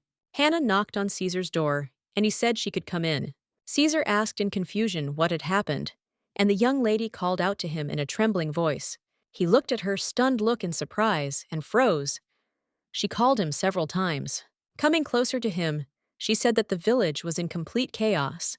People were dying, coughing up blood, and families were abandoning their relatives who were sick. Caesar came closer to her and told her that she needed to sit down first, and then they would talk. He looked at her and told her to calm down and take a breath and then tell him everything. Hannah calmed down, and a moment later said that there were many plague patients in the village. With a trembling voice, she said that there were a lot of them. He looked at her and said that it meant she was in great shock when she saw everything. Hannah said that it was difficult for them to come to the temple, let alone to the hospital. Caesar said that the temple was open to everyone. He said that they should dare to say that not only those who have access to it can enjoy the right to all benefits. She looked at him and asked if he could leave the temple to help the people. Caesar looked at her and said that they just didn't have enough people to look after all the sick people outside the temple. She was shocked, but still understood the situation. She knew that not only Caesar, but also other priests were not sleeping at night and were suffering from a lack of food. She blamed the temple for all the annoyances. She sighed heavily and said that they still needed to do something. She looked at him and said that she could use her powers. He looked at her in surprise and said that he didn't know what she was thinking. She looked at him and said that he himself had told her earlier to take the ability test. Hannah looked at him intently and told him to get tested. She said she would take it right now. A few minutes later, she said firmly and confidently that she wanted to take the exam right now. She knew that if she was truly gifted, this was the perfect time to use her power. She knew she wasn't Mother Teresa, but she didn't want to see other people die anymore. She couldn't continue to pretend nothing was happening. She realized that they didn't even know that someone like her could help. The young lady was in shock. She wondered what to do if it was already too late. She wondered if she could count on herself in this case. Caesar, in turn, looked intently at his companion and said that if the main temple found out about her gift, then they would not leave her alone. He said that these hyenas would separate her children from her. She was shaking with fear. She said that they could only guess what would happen in the future, but the present could not be ignored. He sighed heavily and said that she didn't want to be a priestess. The young lady said that was exactly how it was. She looked at him and firmly said that now was not the time for this. She understood that she could no longer bear to see death near her. Hannah looked at him intently and told him to help her. Caesar looked at her intently. He knew that she would not be given any choice. He looked at her intently and told her to think it over. Well, Hannah looked at him and said that in that case, he could tell her what she needed to do. Caesar, looking at her, said that perhaps this was a kind of test from God. She looked at him in surprise and said that if he was right, then nothing could be done. A moment later, Caesar stood up the young lady, watching him intently as she waited to see what he would do. He looked at her and said that if she had decided so, then he would certainly help her. Caesar looked at her and asked how she usually made tea. The young lady thought for a moment. She said that first, she boiled the water. You have that whoever drank it will be in good health. She said that at that moment, she just wanted to make everyone happy. Caesar looked at her and said that she then needed to use her power and do everything as usual. She looked at him in surprise and asked if this would really work. Caesar looked at her and told her not to think about the outcome. He told her to just believe in herself. The young lady looked at him intently, nodding. Making tea. She repeated all the actions she had done before. She smiled and said that she chooses tea according to her mood and always finds what she needs. She smiled, holding a jar of tea in her hand, and said that today she wants to brew this particular one. Looking at him, she said with a smile that when the water starts to boil, she calms down, because she imagines how the people around her become happier. She sighed heavily and said with a smile that maybe she would regret it later. He looked at her in surprise and asked why she didn't want to be a priestess so much. Hannah looked at him and asked if he wanted to become a priest. Caesar sighed heavily and said that he did not want to be a priest. As he was thinking of farming, the young lady froze in place, as she did not expect to hear something like that. She smiled at him and said that she was sure being a farmer was a lot of fun. He smiled and said that, of course it was fun, because you could just sit and watch the seeds grow. She said with a smile that it was a good thing the farmers couldn't hear him now. Hannah looked at him and asked if he really wanted to live such an ordinary life. Caesar looked at her in surprise and asked if she wouldn't want that. She smiled and said that of course she wanted that. Then she would be able to raise her children in peace. Caesar sighed heavily and said that reality does not always match expectations. The young lady looked at the bishop intently and asked if he felt special when he awakened his power. Caesar said that he did not understand anything then. She sighed heavily and said that she thought she was gifted. She was in shock because everything had been going wrong since she was reincarnated in the novel. She thought that maybe God was just using her and watching for laughs. She looked at him and said with a smile that she would definitely regret this. So she asked him to comfort her later. He looked at her intently and told her not to even ask for it. Looking at him, Hannah understood that no matter how much he grumbled, he still cared about her. Now she understood him more. The young lady smiled and said that the water had already cooled down. She said that the instructions played the main role. Here she poured in the leaves when she felt it was time. She looked at him and said with a smile that was all. Hannah said that it wasn't difficult. He looked at her in surprise and asked if she was tired. The young lady thought for a moment. She said that she had been sleeping a lot these last few days, but not like him. Caesar understood that it was time for him to resign himself. He understood that if her divine gift was so strong, then a peaceful life was out of the question. He looked at her and asked if they really made tea for the whole city. She looked at him in surprise and asked if he himself hadn't said that they didn't have enough people. Caesar looked at her closely and said that if he said that she had done everything many would understand, but for her own protection, he would try to keep the rumors from spreading. She smiled and told him not to worry, as it didn't matter. Now she said that she didn't care if anyone knew about her power, as they just needed to help the villagers. Caesar looked at her intently and said that they could call this concoction holy water. The young lady looked at him in surprise, as she did not understand what he was talking about. Caesar smiled and said that he thought it was the perfect name for her tea, and that faith would also give the residents strength and help them recover faster. The young lady looked closely at the Dawn Nation with a smile on her face. She smiled and said that it would be very good if it worked. Soon the disease was defeated. News of the holy water spread quickly. Even from the poorest areas, everyone gathered for tea following the rumors. Later, people began to say that this village was blessed by God. The alleys were no longer filled with sick and dead people, which made everyone take a new look at the disadvantaged, and they were able to change the city for the better. Caesar looked at the priests in surprise and asked why there was such a crowd there. The priest looked closely at the bishop and said that they had brought a letter from His Holiness. Caesar said that he did not think that so many people were needed to deliver it since the letter was not heavy. The priest looked at the bishop and said that they had simply heard a rumor about the plague and thought that they had a priest with the gift of healing. Caesar looked at the priest indifferently and asked what was the matter. The priest was shocked. The priest said that they have someone who still does not serve the temple. The priest said that they know that the holy water that they gave to the residents is not from the Lemia temple. Caesar looked at the priests and said that they were wrong in their judgments, and he did not have such people. The priest said, looking at the bishop, that then he would not mind if they conducted an investigation and questioned the local residents. Curtis wanted to object, but Caesar told his friend that it was pointless. Caesar glared at the priests and asked if they thought he would simply let them ransack his temple. The priests froze in bewilderment. They were in shock, and his aura was also pressing on them. One priest felt ill, and the other priest looked at the bishop in surprise and asked if he had really used his gift against them. Caesar looked at the priests closely and used his force. The priests were shocked. They fell to the floor, as it was physically difficult for them. The priest looked at the bishop in surprise and asked angrily what he was doing. Caesar glared at them and said angrily that they wanted to interrogate his people, and he couldn't control his strength when he thought about it. The priest looked at the bishop and asked if he was really going to oppose the main church. Caesar asked if there was anyone among them who would dare to contradict him. He looked at them and asked if a priest who did not know him wanted to contradict him. Caesar looked at them and calmly told them not to disgrace themselves and to leave the temple. All the priests froze in bewilderment. The priest looked at the bishop and told him to at least read the letter from the Pope.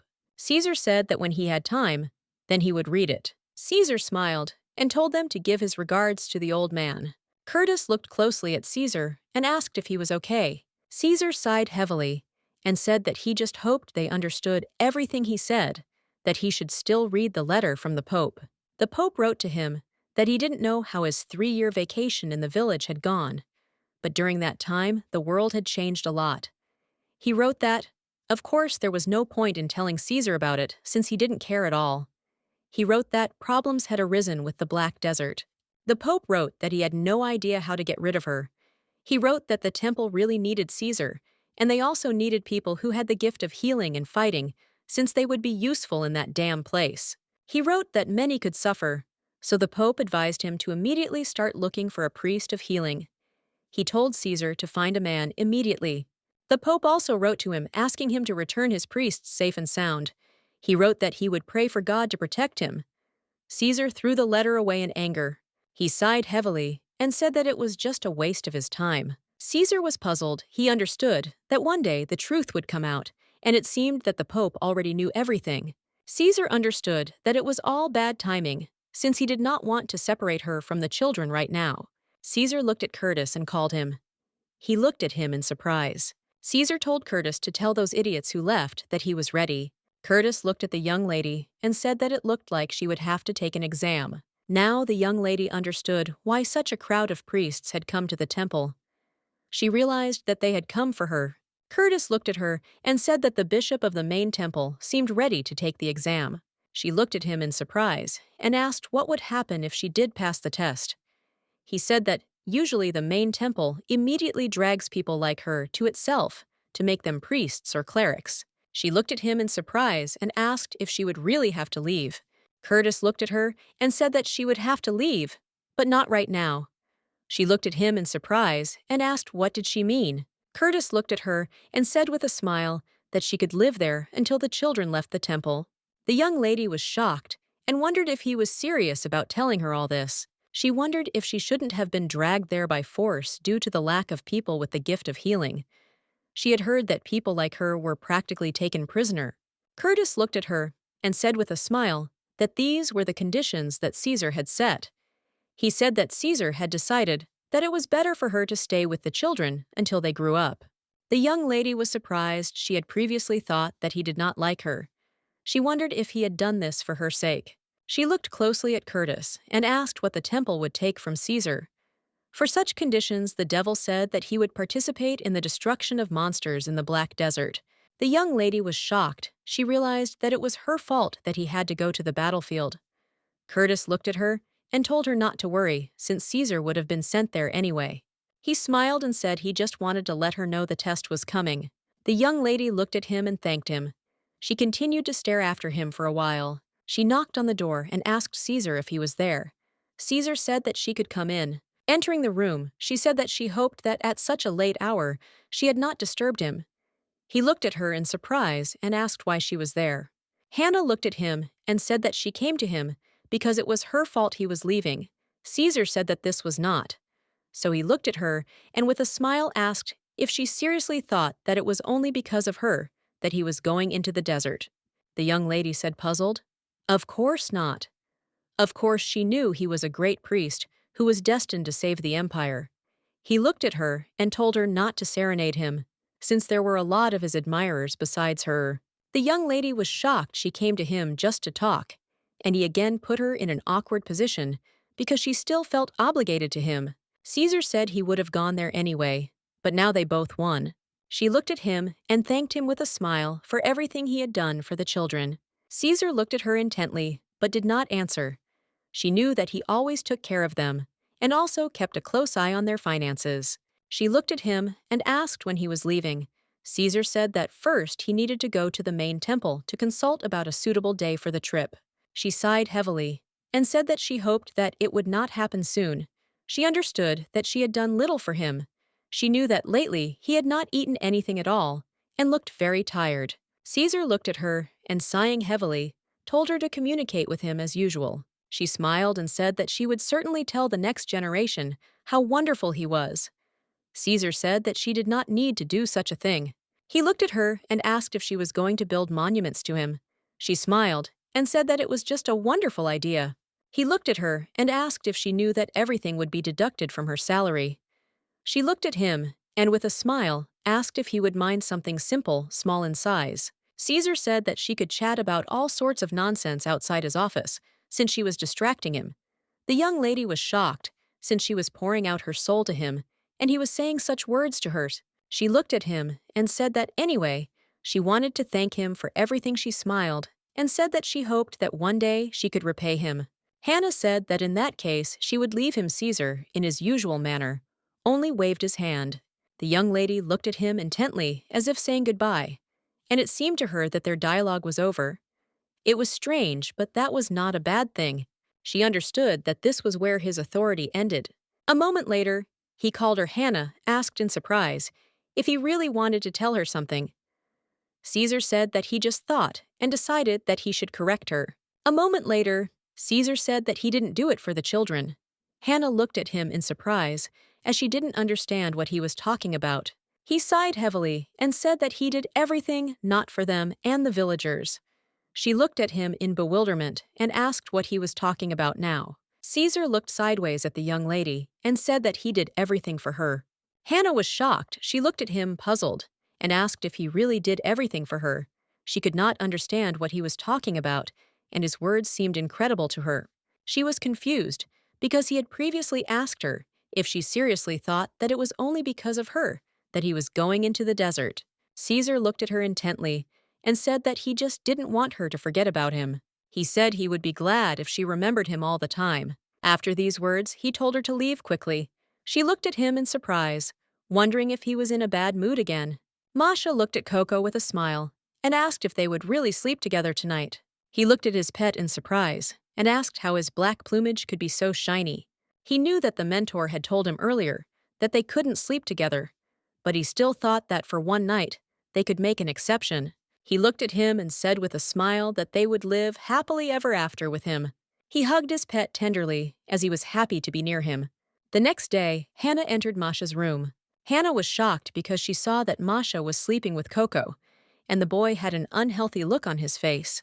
Hannah ran closer to the boy and asked in shock what had happened to him. She asked if he was really ill. A moment later, she turned her gaze to Coco. She looked at the bird in surprise and asked if it was really him. Hannah was in shock and did not understand what had happened. Jeremy entered the room and looked at the bird in surprise. He looked at the teacher in shock and asked if it was really Coco. Hannah was no less shocked and said that it was exactly like that. Hannah sighed heavily and said that she needed to check on Masha's well-being. She looked at Jeremy and asked if he could call her bishop to them. Jeremy looked at her and said that he would do everything now. Hannah looked at the boy and told him to be patient for a little while, as the bishop would be coming to them soon. Hannah was in shock. She knew she needed to make tea. A moment later, she turned her gaze to her pet and froze. Looking at him, she realized that he was now bigger than the door. She was in shock and did not understand what they should do with him now. Ian came closer to her and asked what was going on. Hannah looked at her pet with confusion and said that, to be honest, she herself did not understand. Since yesterday, everything was fine. Hannah looked at the pet with confusion, wondering how they would get him outside. Jan sighed heavily and said that the bishop would help them. But a moment later, they heard a crash and looked at the bird with bewilderment and shock. Hannah looked at the hole in the door in surprise and asked Ian if he had done it. Ian said that he hadn't even moved from his spot. Hannah looked at Coco and asked if he really did it. Coco, in turn, cooed happily and playfully. The young lady was shocked. Hannah didn't understand how he could do something like that. Hannah looked at him and asked if he thought he would even fit in the chicken coop. A moment later, their bird walked outside. Ian looked at the bird with a puzzled expression. A moment later, he called his mentor, Hannah, looked at the bird with surprise, and asked Ian if he thought Coco now understood what she told him. Ian sighed heavily and said that he seemed to understand everything. The young lady turned her gaze to the boy who was tossing and turning in bed. The woman looked closely at the boy and said that she thought such a reaction was caused by an excess of mana. Such a large amount of power was detrimental to the child's body. Hannah looked at the woman in surprise and asked if there was any cure for it. The woman said that he could teach the boy a spell. After thinking, she said that mana fever does not just happen. The woman looked at the young lady and asked if she had any thoughts on the matter. Hannah sighed heavily. A moment later, she said that it was a little strange, but they had a bird-like creature living with them for several years, but it was difficult to say for sure. Caesar looked at her and said that she could look at this miracle since it was outside the window. Hannah looked closely at their pet and puzzled said that he had doubled in size overnight. The woman looked at the bird in surprise. She was shocked by what she saw. A moment later, she said that she absolutely had to come closer and take a look. Ian looked at the teacher and said that he would be in the room with his friend Hannah, looked at him in surprise, and said that this was very good for them. The woman looked at the bird in surprise and puzzled, said that she had never seen anything like it. She looked at Hannah in surprise and asked where they found this creature. Hannah thought for a moment and said that it just hatched from an egg. The woman looked at the young lady in surprise and asked if someone had helped Hannah, said that it was all thanks to Masha. The woman came closer to the bird because she wanted to touch him. She looked at him intently and said that she did not think she would live to meet him. The woman looked at the bird in surprise as he used magic and cooed to it. Her magic ricocheted and did not reach the bird. The woman looked at him intently and said that she was now absolutely sure that this was an ancient demon. She looked at them and said that this was a demon that was completely different from his kind. Hannah looked at her puzzled and asked if this demon was dangerous. The woman said that the power of the ancient demons was incredibly great, and it would be enough to easily destroy the entire building when he grew up. The young lady was taken aback by the woman's words. She was in shock and didn't know what to do now. The woman said with a smile that, however, now he considers her child to be his parents and master. She said that they say that ancient demons are the progenitors of ordinary ones, and in order to beat even one of them, you need a huge amount of mana. She looked at the young lady and asked with a smile if her child was really human. Hannah looked at the woman in surprise and asked if her child had done something truly amazing. The woman said that it was simply not surprising, but amazing, since this child was the owner of an ancient demon. Hannah looked at the woman in surprise and said that she understood everything and also asked if her child would recover. The woman said that if they temporarily separated her from this hero, the child would recover. The woman said that apparently an ancient demon was trying to use her life force. Hannah froze in bewilderment. She was shocked by everything she heard. The woman looked at the young lady and asked if she had never taught her magic. Hannah looked at her in surprise, as if she did not understand what she was talking about. She looked at Hannah and asked if she wanted to send her child to the magic tower. She said that if the child was taught how to handle magic correctly, then such incidents should not happen again. The woman said that it would be a wonderful opportunity for them to study the ancient beast. She said that it would be good for everyone. Caesar looked intently at the woman.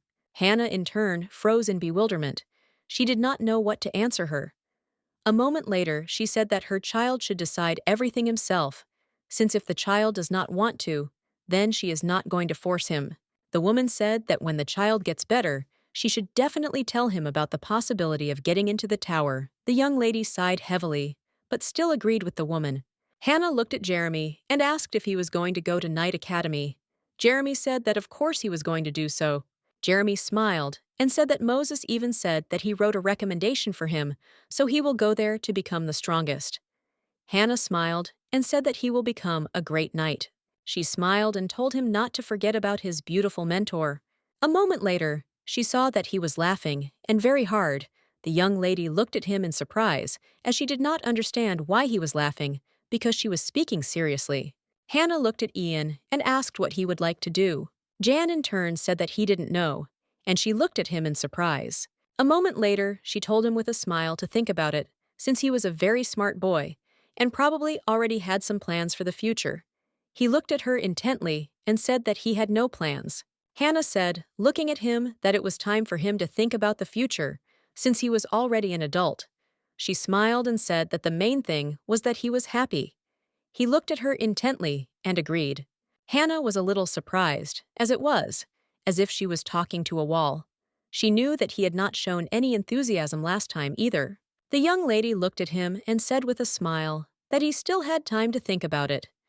Of course, she would be lying if she said that she was not worried about him, because their 15th anniversary was literally just around the corner. A few days later, Masha woke up and called his mentor. He looked at her in surprise and asked what she was doing here. Hannah jumped up and asked the boy if he knew how many days he had been unconscious. He looked at her in surprise as he did not know what to answer. Hannah sighed heavily and said that she did not even know where to begin the story. A moment later, she told him to just look out the window. The young man froze in bewilderment. He was in shock and did not understand what he was seeing in front of him. He looked at his mentor in surprise and asked what it was. Hannah smiled and said that her pet had grown a little. The young man was surprised and could not believe what he saw. Hannah said that the bishop examined him. Hannah looked at him and said that it was an ancient demon that was awakened by his power, which is why he was unconscious for several days. The young man stared out the window and, sighing heavily, said that it was simply cool. Hannah looked at the boy shyly and with a smile, as she thought it looked very cute. She knew that he was now thinking about how to spend more time with Coco. He looked at the bird and said that he would probably eat a lot from now on. Hannah was shocked. She wondered if that was all he wanted to say. Hannah looked at him and said that she had been told that he had an excess of mana, and for his own good and health, he needed to learn to use it. He looked at his mentor in surprise and asked why they wanted to take his pet. Hannah smiled and said that it was because he was much stronger than they could have imagined. For a moment, the young man thought. A moment later, he asked if they would pay him there. Hannah looked at him in surprise and asked if he really thought they wanted to work him for nothing. She asked if he was too young to worry about money. He looked at her and said with a smile that it was never too early to dream of luxury and wealth. The young lady smiled and said that, in any case, it was a very good opportunity. He looked at the mentor and asked if there were only decrepit and strict old people working there. Hannah looked at him in surprise and asked what he was talking about. She said that there were a lot of young magicians there. He said with a smile that he definitely wouldn't go there if it was boring. He smiled and said that he still really liked magic. He looked at her and asked her if she thought he could conjure fire with one hand and ice with the other, or control the dead. Hannah was puzzled and said that the first option was more or less realistic, but the second one was some kind of nonsense. He looked at her and said that it would be really cool if he could control skeletons.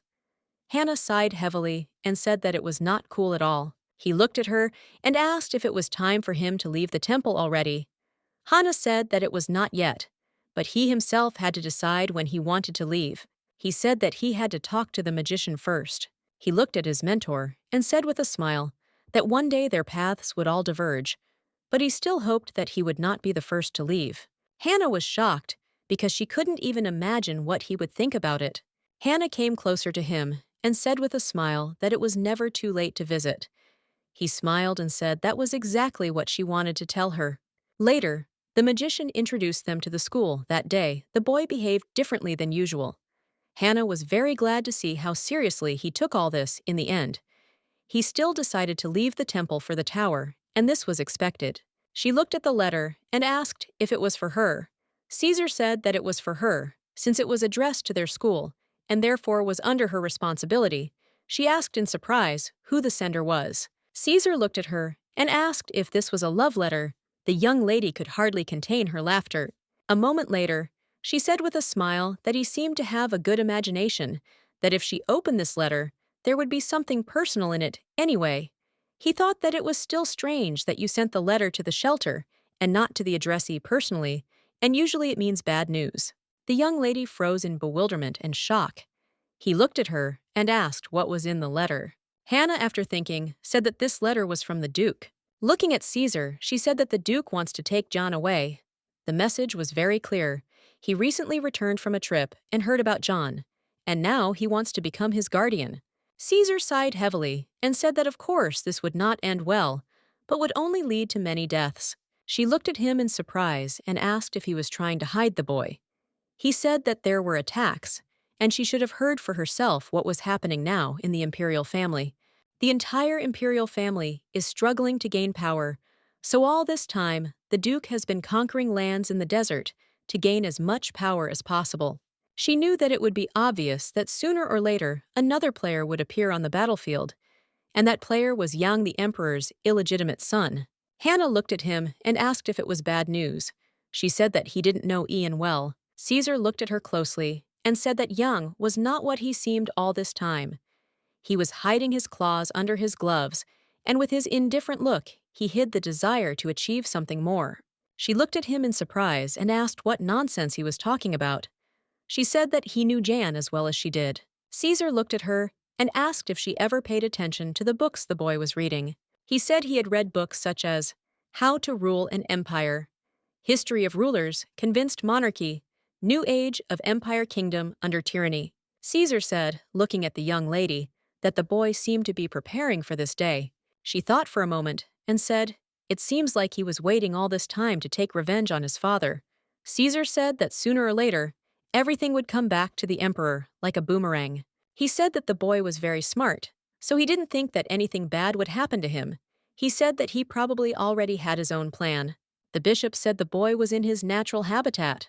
She smiled and said that it seemed like everything was God's will. He looked at her in surprise and said that she spoke like some kind of priest. She smiled and said that this could be called preparation. Caesar smiled and said that time would tell what God had in store for him.